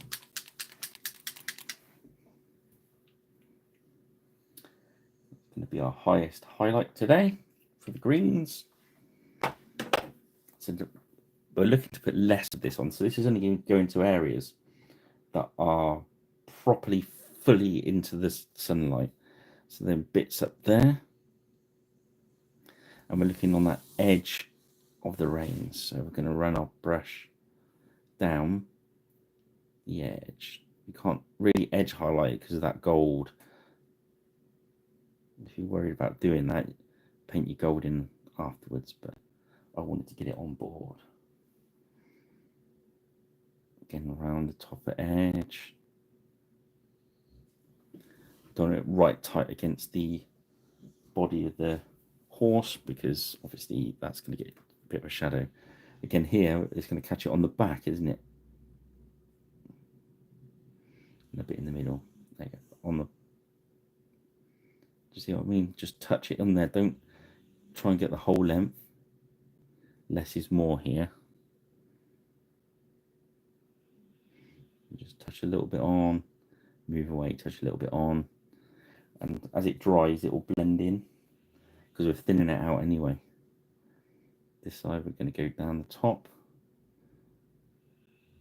and then as we get down there, just we're aiming for that the corner. You know what I mean? Say usually you do an edge highlight there, but we can't because those naughty gold bits I painted on. We just touch a little bit inside, leave it on there. We touch and move, touch and move. It kind of just makes it look cool. In this one, we're going to touch in there on that top edge. Do the top edge there. Look at the strap there. We're just going to do that side. We're not going to do the back side because that's underneath the shadow. If you're not sure, I always use the. You've got to pick where your sunlight's going to come from and where it's going to catch. So I always like to look at the front and imagine my lamp is the light, so it's coming in this way. So the top of this edge of his sword, when we do our highlight, is going to be the highlight, whereas that side we're going to leave alone. And that's all I'm doing as I'm working around. I'm looking. You can see on there, my light's actually shining on there, so I've only got to decide where I want my light coming from. So because the zenithal it's coming from above. So when we do our zenithal undercoat, we do our black, wash, wash, wash, all black, and then we flip it like this, and we do our grey in a circle around here because this is where the sun is going to be throwing that. So everything when you zenithal highlight, it should look black if you're holding it like that. So when we're painting, we've almost done a paint map for ourselves, as it were. I kind of jumped back to the start of the paint job, didn't I? So the saddle blanket, we're going to get our green skin, and we're just going to hit this back edge, maybe a little bit in there, just to suggest that there's a lighter green under there. And you can see a bit more of it this side, so we're going to catch that back edge. Doesn't have to be right up against the blue. Look, we've left a little edge because there'll be a bit of a shadow there. And you can see that the light's starting to pick up on that green. So I know you can get through there, but I don't want to go around that corner. I want it to stay shadowy under there. I want it to stay shadow down that end. So that's probably enough. Just to suggest to, when you suggest things to our brains, clever things that they are, they'll fill in the missing pictures.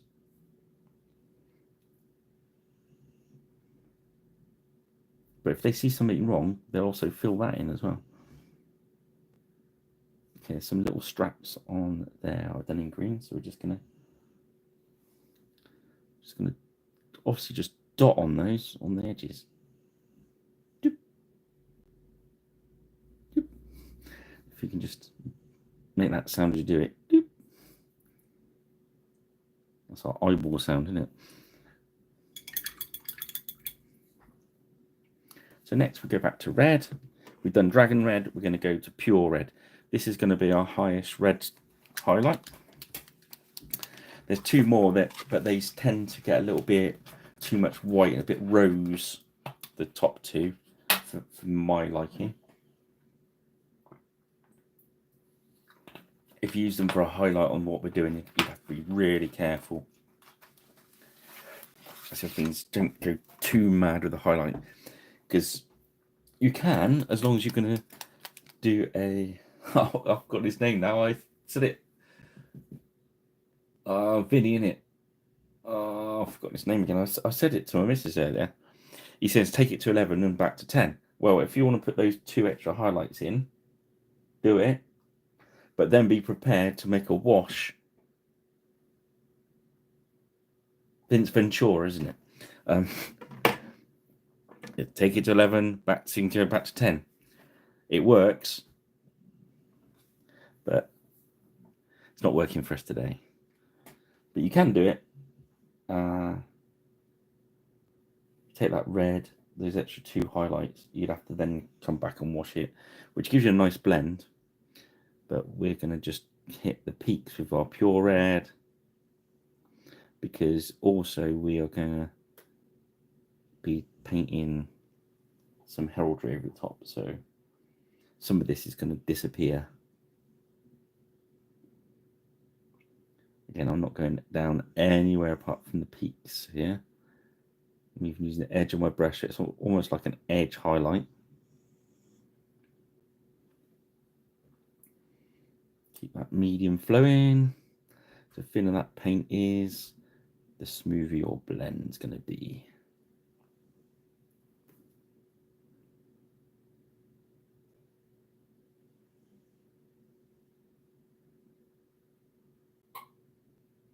There we go. And a bit more of this on the top there, because that's the light bit. And as it goes round, smooth it out a little bit. There we go. So I'm using nice thin paint.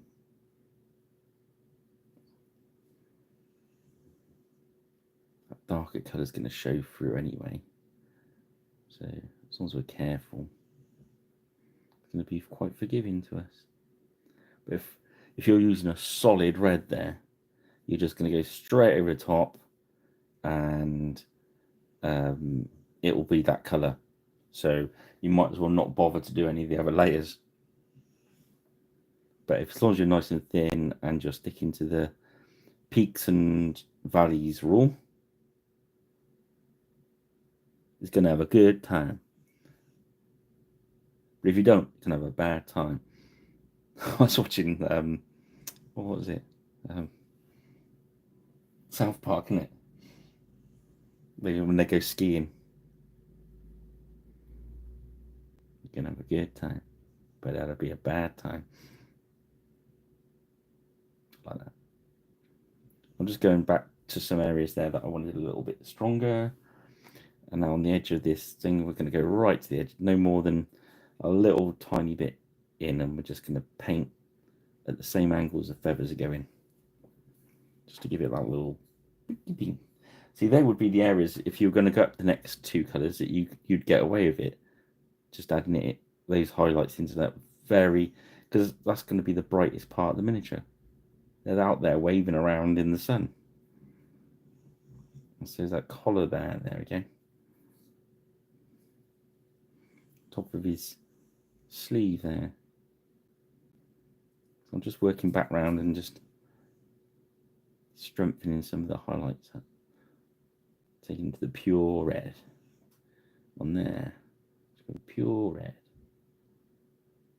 There we go. And then if you really want to, you could swap. If you don't like the two really rose-coloured reds, you could then swap really to an orange or something. Do a really thin highlight with a really washed-out orange. That always looks good. Or you can make yourself an orange glaze. Even that's enough ways it, and then go over it with a glaze. That blends it all in, but I think there's quite smooth blends we got there today. And we're just going to go back to the blue. Our last blue was royal blue, so next one is crystal meth. It's not crystal meth, it's crystal blue. I was watching Breaking Bad the other day, which has nothing to do with this stuff. This is purely a paint. These were the vivid blues, and it's vivid blue. Don't drink your paint. Important safety tip.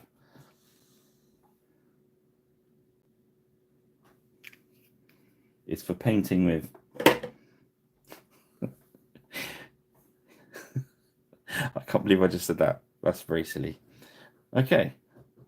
And with that important safety tip, we shall move on to some painting.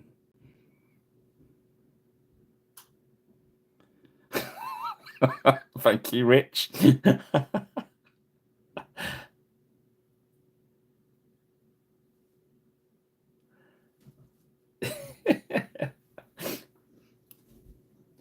Don't eat the red laces. Is it in Wayne's World, isn't it? Oh, no, it's Wayne's World 2, isn't it?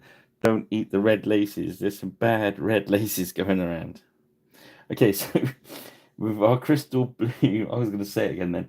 I've watered it down, and this is quite a jump in the things, so we're going to just make sure we get the very edges and very high points. This is definitely a case of less is more here. So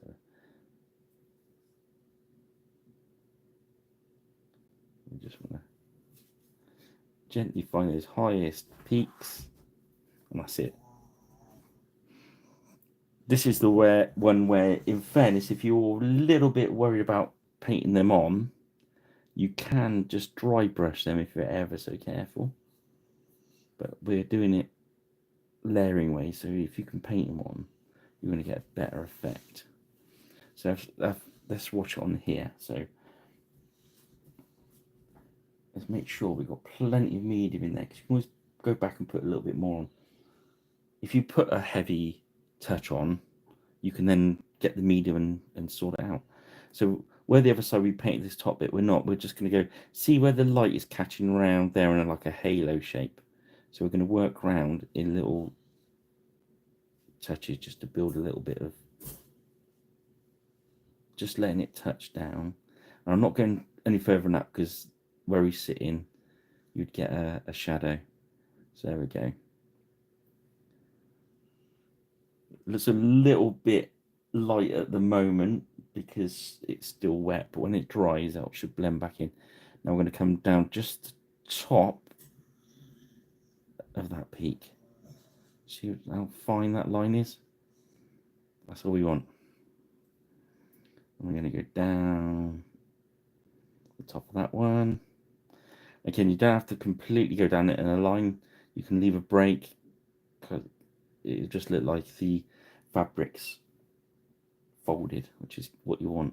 So it's this one so we're going to go down there, and we're going to leave a little bit and then pick it up there, and we're going to stop there. We're not going to go all the way to the bottom on that one, but I'm going to follow the curve We're just picking out bits to make it look interesting. That's basically what we're doing. There we go.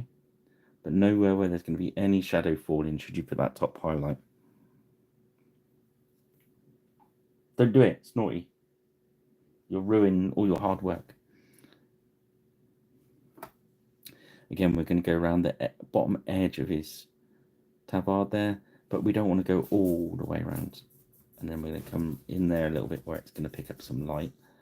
The front part is where he's going to kick, that front, his chest is going to pick up the most light. So we're going to go around the collar a little bit, then across his crossbones, his collarbone. Sorry about that, I was all piratey then. And a little bit down his chest. There we go. That's it. We can leave that now. Then around the back, a little bit on his back of his collar, a little bit on it, catching on his shoulder. Then suggest it going down his back, and then we're going to leave it. That top fold there, and then that's it. That's enough. And the plume, again, we're going to go to the edge, follow the angle of the feathers, and we just want to paint probably that edge third, just by touching down, pulling back, touching down. Oh, pardon me. Same on this edge. Oh. We're gonna just touching that edge, anywhere where there's going to be light catching. There we are. That's our colours done. Horse is done. Next is armour, eyeballs, and then freehand. And then we're done. So first of all, let's do the eyeballs. Grab some matte white.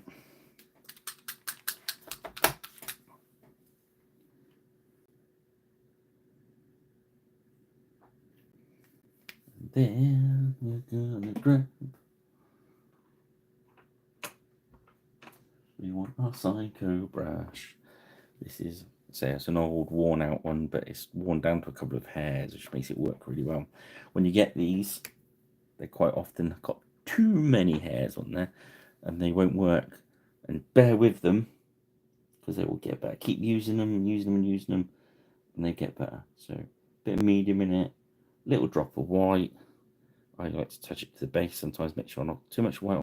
And then we're just gonna lock everything off and paint his eye. It's that simple. Don't mess around. Just paint it. Little tiny. Take any excess paint off.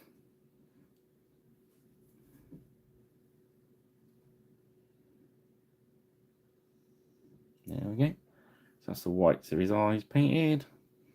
And just lay them dry.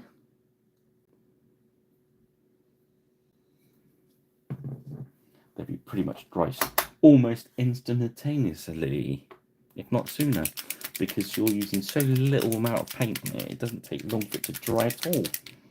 So this is our black pot, which I topped up yesterday with some more Vallejo black and some more medium. We'll put some medium into our brush. It's nice and wet. Pick up some black. Take it off on the edge of the pot.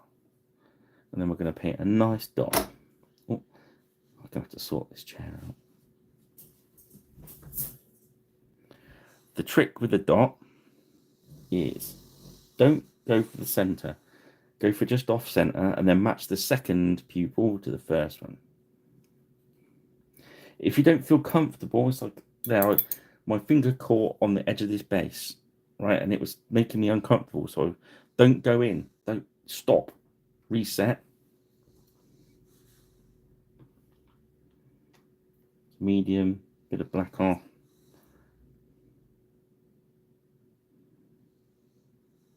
Look where the other dot is, and paint it in. When your paint is flowing nicely on the brush, and it's going to flow off the brush nicely, it's a matter of practice. And you just saw how easy that was at eyeballs. Let's see if we can get on camera. There we go. So no complicated washes needed in there, nothing. I think that's fine. You can do that. Rich, you can do it. Right, so next we're going to go back and just touch a little bit of flesh highlights in there. So we started with Moonstone Skin. We've done a wash of Crusader speed paint. Now we're going to highlight it with Agate Skin. You could use the original tone, the Moonstone, if you want a really subtle one, because basically you've changed the colour of that one by using the deep wash. So oh, blimey, this one's got a little bit of a jam.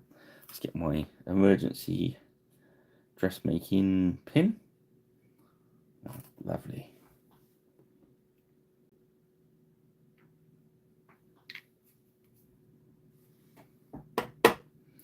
And then we're going to do that is we're going to pick out, we're going to pick his nose. So we want the top bridge of his nose, and we can get those little bits underneath, like the top of his cheeks, underneath his eyes. Sorry if I've gone out of focus, guys. Can't move at the moment. There we go. Let's show you why. Because I was painting in between his eye and the edge of the helmet. There we go. So when that dries, that's enough highlights there. If you really want to get fussy, you could go in with an even higher flesh and just do a dot on his nose and a dot on each cheek, and then it'll look even fancier pants. But that is the basics of this done, apart from we've got to do our silver highlights. So we'll go back to our gunmetal. We've got shining silver for our highlight.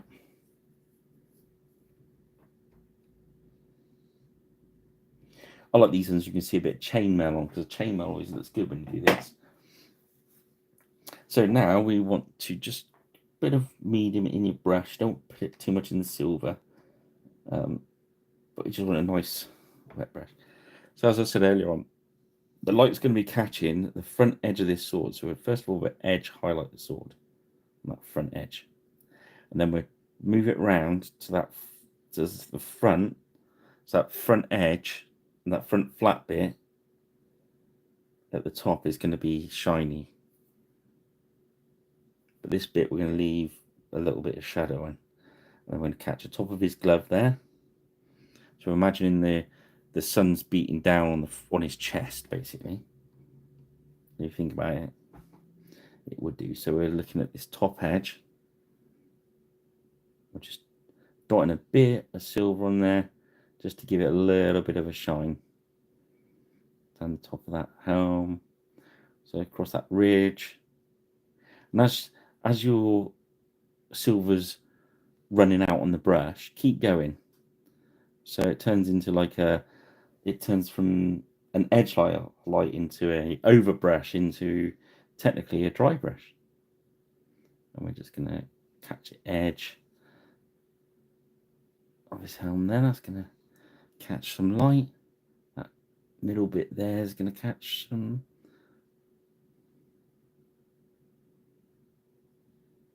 That bottom edge is going to catch a little bit. That top edge. Remember, not everywhere. Don't want too shiny. This is not from the film Excalibur. Groovy film. It's back. There'll be none there, but the rule of scale means you need a little bit of shine in there, but just a little bit there, just on top, and just there on that edge. Just a bit there. On that edge. Because remember, because it's 3D, it's not going to always just sit still there. So as you're moving around looking at it, you can't highlight everywhere because it would just look daft. But if you then just catch the odd bit, as people look around, they will spot it, and it just brings your eye in. So it's like the horse's neck there. We're going to do a little bit on that one. We're not going to the edge of any of those panels, but we've gone all the way down the back and we've broken it up there, so it looks real shiny. And then we're going to catch that back edge, but we're going to go about up to 2/3 the way down. We're not going to go all the way across it. It's almost like, do you know when you do snow on a window at Christmas? So we're going to cross the top and down the back edge.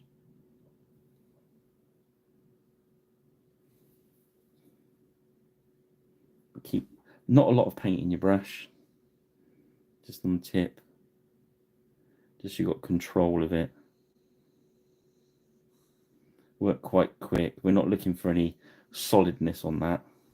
Actually, less of it. The quicker you work, the better here. Just dot go, no big puddles of silver anywhere.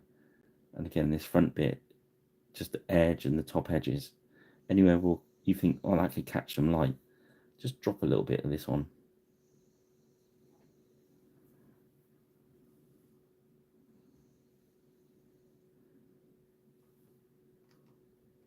And his toes there, they're out in the daylight, so we're going to do that top edge and down the middle, and then we're just going to work that a little bit in. Bit of edge there, bit of the edge there, knee at top edge and across these edges of this whatever they are, knee protector thing, down the middle. Just dab it in there. There we go. Look. We're just making little things look interesting.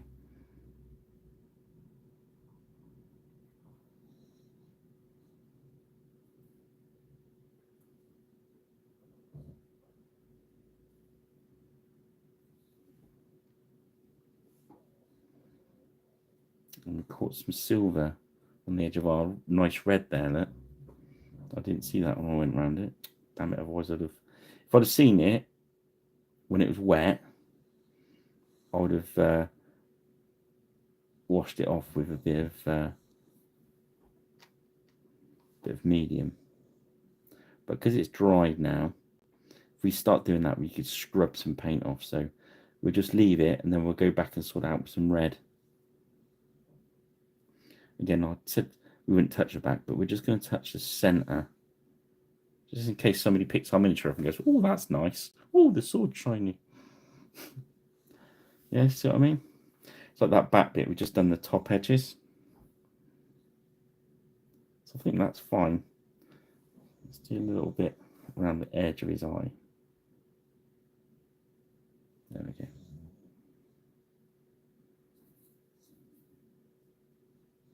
I just wanted to do that because I know they wouldn't really catch in there, but I want his black eye to look a little bit contrasted.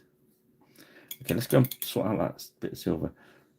It's right on the edge, so we know we can use our top red highlight. We just grab a little bit.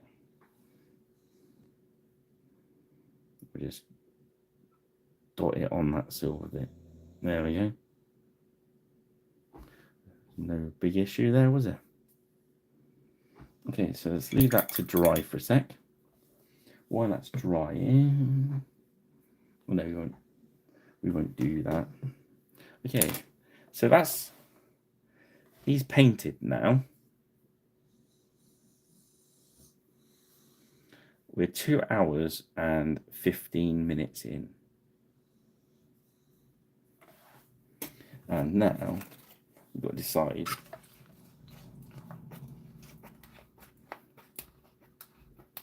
now I did sort out a white line rampant. I think that's the King's coat of arms, isn't it? So I didn't really want to paint that because I'm going to do that next week. So I need another. We can fine. Let's see if I can click on the computer without crashing everything. Right. Let's search out War of the Roses heraldry.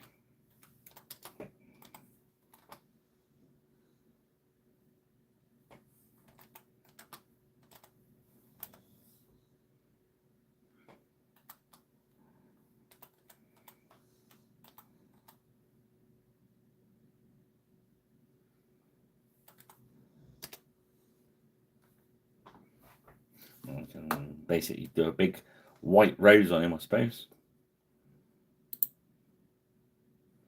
Ah, here we go. Battle of Shrewsbury. That popped up quite quick. Armour illustrations. Battle of Shrewsbury. The King's Side. Woohoo! Let's have a look what we got then. Any Battle of Shrewsbury side.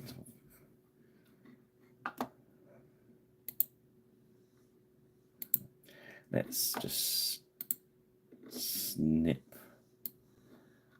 that into there. Sorry about this, guys. I'm just doing a bit of computer-ing.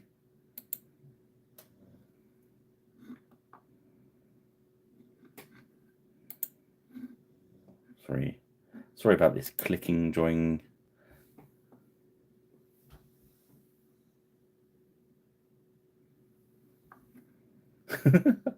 Many people got shot in the face, I think.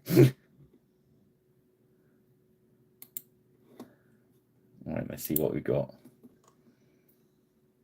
Well, there's nothing really intriguing. Oh, that was a really bad sheet of heraldry drawn out really badly. All the really interesting stuff is the royals, isn't it? All the panthers rampant, all this sort of stuff. Oh, I wonder if I got a.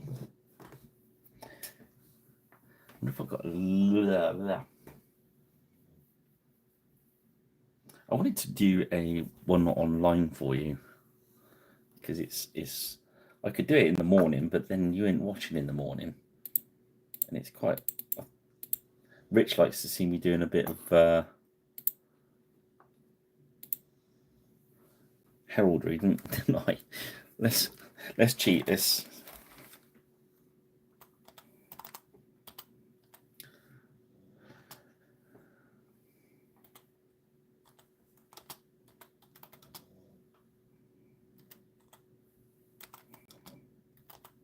Oh, pardon me.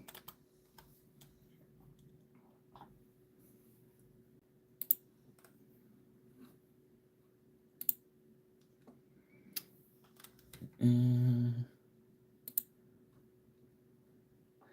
we go. Let's nick. Oh.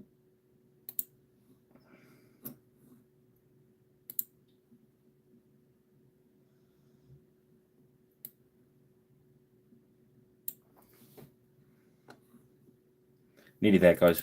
Bear with me. What I quite often do is I'll go Google search some heraldry and then put the heraldry on the computer so I can look at it as I paint.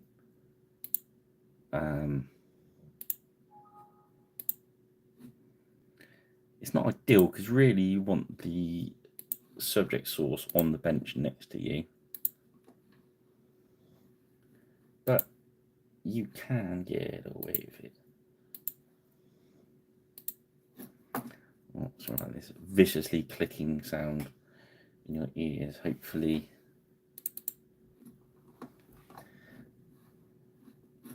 it won't be too long and I'll be back with you.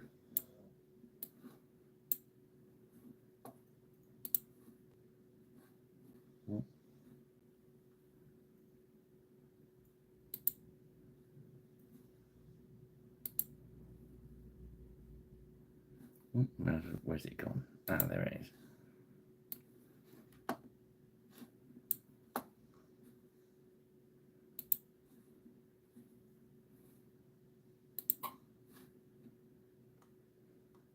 Right, let's see what we've got. That's interesting.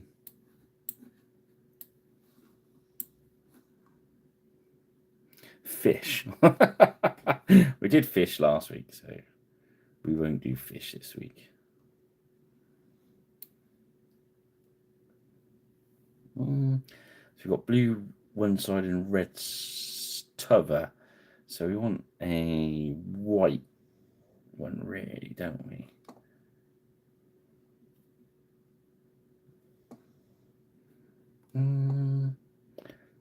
I'm still looking at what. Oh, what about white eagle? That'd be cool, wouldn't it?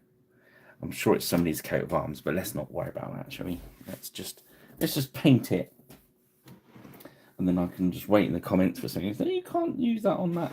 They went at the Battle of. No, okay. Right, these are some. I'm basing these on some 15mm shield designs from Little Big Man, who's my favourite transfer guy, who's just been bought out by Victrix, they're still going to do everyone else's transfers, so that's cool. But I think I don't know the full story. Hopefully somebody will. So, okay, let's grab. Yeah, let's use Psycho Brush for this. I don't know how much I can do on camera. Let's have a go. So we're gonna. I like to put a drop of medium on the wet palette next to the white, and then let the white bleed together in the drop, and I kind of swish it together as I go along, so I get a nice watery white. And then we're gonna start freehanding this baby on. So we're gonna do a beak shape. So this is all rough stuff at the moment, so we're gonna do this as we get along. So come down there.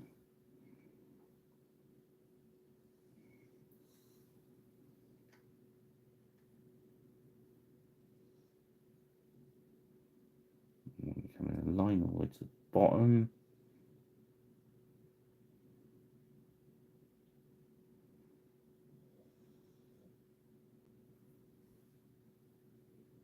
Keeping that very watery and keeping it very light, so you get a very thin line.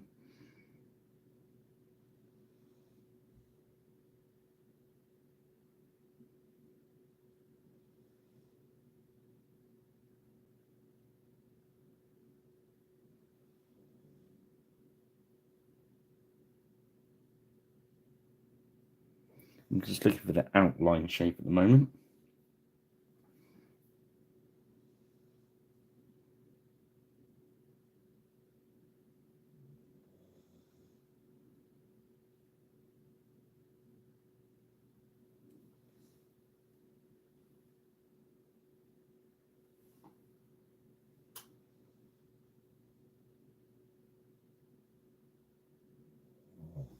And the thinner you use this paint, the more forgiving it is if you make a bit of a balls out of it and you want to overpaint or change it at a later date.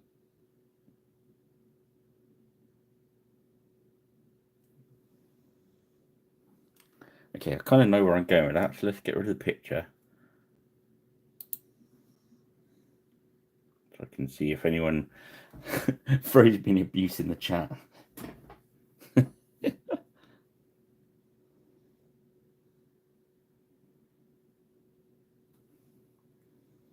So what we do is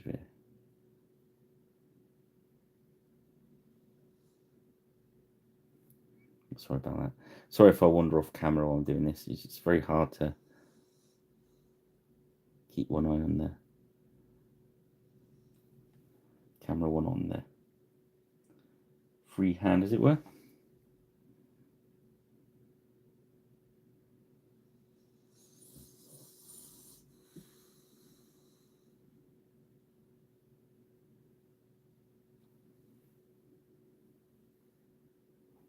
Okay, so as you see, we've got the basic shape to work from there.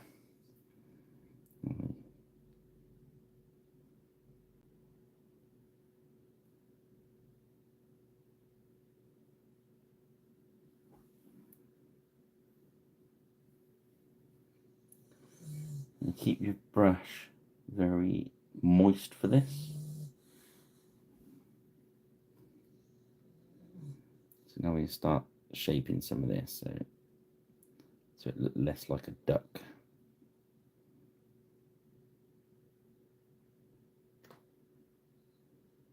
I'm using the very tip of the brush.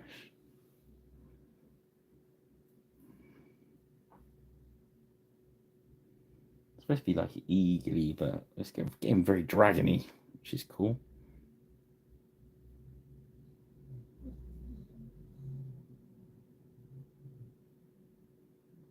I'm thinking of actually, after I paint this in white, is actually go back over and paint it yellow. That always looks cool.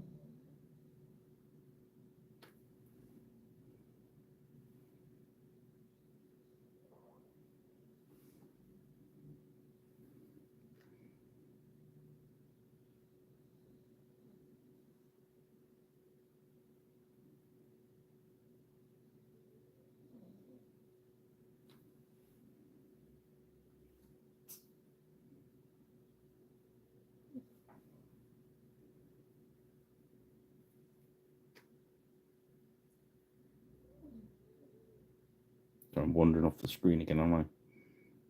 Sorry, guys.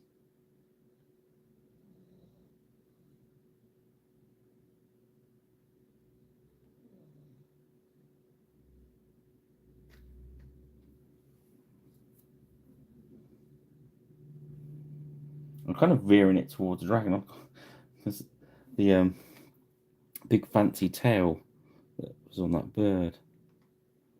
But it's kind of, I quite like it as a dragon now, so I'm gonna. I don't know how many wards the Roses boys probably didn't have dragons. And change the face a little bit so it's more dragon, give him a nice horn. There we go.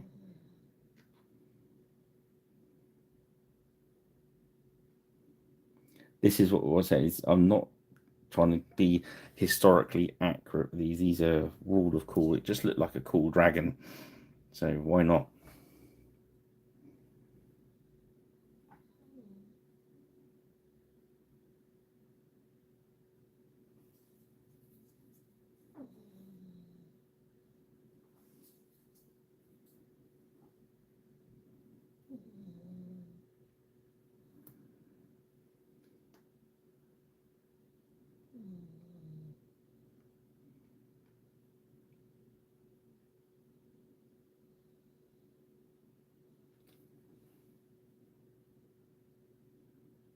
I don't think anyone will moan at me if I do a dragon instead. Yeah, you don't mind, guys, yeah?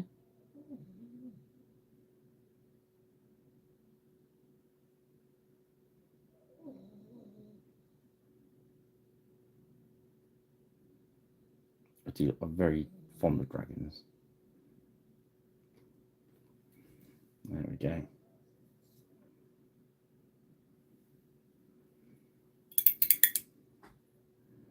I'm going to paint a dragon on the other side, then I'm going to paint a dragon on his. Well, I'm actually painting the rose on this. I think I should paint a dragon. Fairness. But let's tidy it up a bit. So what you do is then you go back to your highlight blue, water that down. And then come back into your freehand and start just painting little bits out to tighten it all up.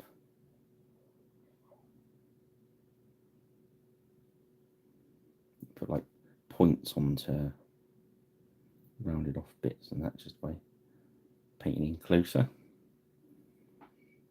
Use that top highlight, just very watery.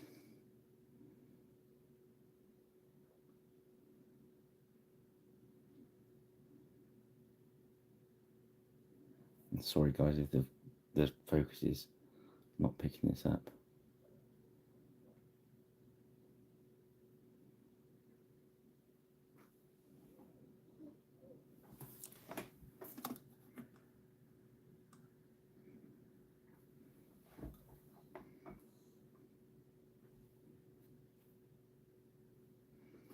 I'm thinking about turning that into a red dragon and doing a blue dragon on the other side. That would look very cool.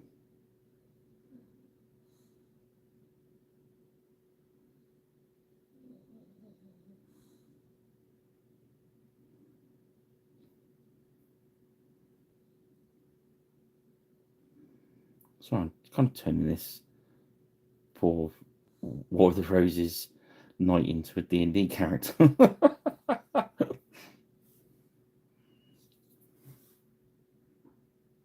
I'll leave it white. So now I'm going to go back in and strengthen the very strong bits back into white. So where I want it to be nice and strong. Now we decided. See, if I'd have gone to yellow, I wouldn't have done this bit of white. I've just left it as is, and then let the yellow get strong. But I want the white to get strong. So now I'm just coming around the design I've got, and just, can you see how that is tightening? See the wing on the right is starting to tighten up.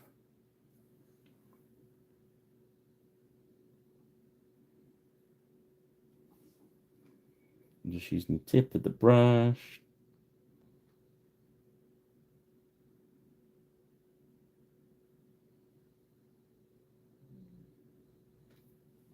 Giving it some shape. So yeah, that bottom one, just put a bit of a curl on it.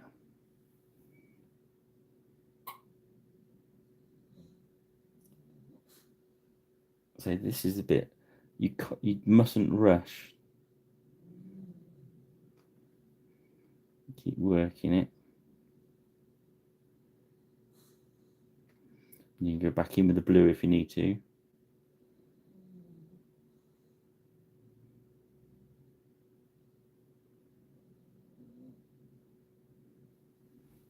Okay. Let's strengthen it. Let's do one on the left.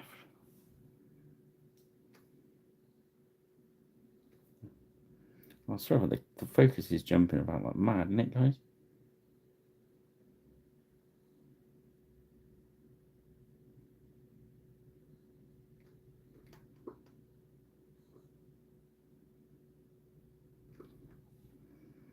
Yeah. So to match that up to that side and his tunic, I'm going to need my phone to take a photograph of that one, and then I can use that as a reference to paint the other one. So really, I'm going to have to do that off camera.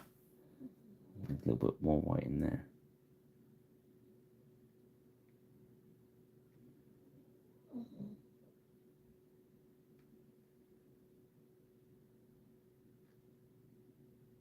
There we go. So that's kind of where we are with that one. Let's paint the victory lap. So I've got the black out.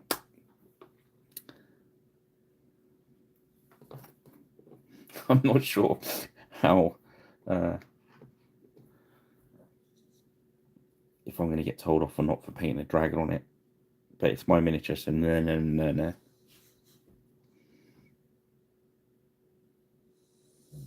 I think that's as adult as I can be about it. So what I'll do is, in a minute, when I've switched off the video, or I'll probably have to be in the morning because it needs to upload and stuff, I should do what I did last week with the fish.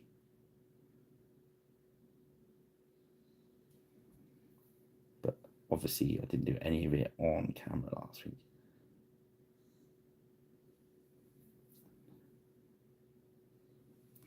So yeah, that's what I'll do. I shall, in the morning, paint the dragon onto the other areas it needs to be painted on.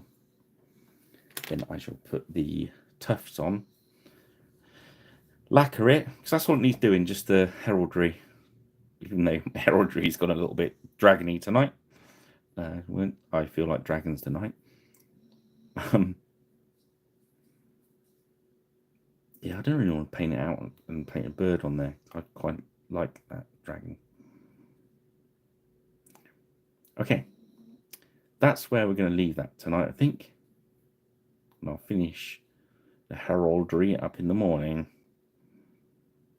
Just say how you need to use your phone. You need to have, when you're doing freehand, you need to have your reference. Well, if you're doing like a repeat like that, there's no way I'm going to be able to repeat that because I'm going to keep going do, which will work, but it's easier if I do it on my phone. So I'll do it in the morning.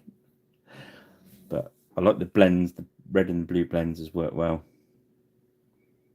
Green's leather as well. Okay, so that's where we'll leave that for tonight. And thank you for joining me. And don't forget to subscribe and like and share. And join me next week for the King. That's right, Rich. I like a bit of dragon now. You know I'm fond of dragons. Yeah, if anyone watching this wants to and wants to support me on the Pirate Rich Plays, there's only one video on there at the moment. There's going to be some more coming up soon, maybe some lives on that as well. But I've definitely Pirate Rich Paints is going nowhere. It's not or, it's both. I'll be doing both. So have a great weekend. Thank you for joining me. If you're watching this on Watch Back tomorrow, don't forget to subscribe, guys. I see on the analytics there's lots of people watch us afterwards that aren't subscribed, and it really helped me if you would. And also it'd help me if you pop over to Pirate Rich Plays. And thank you for joining me again, and we'll see you next time. Cheers then, guys. Have a good one.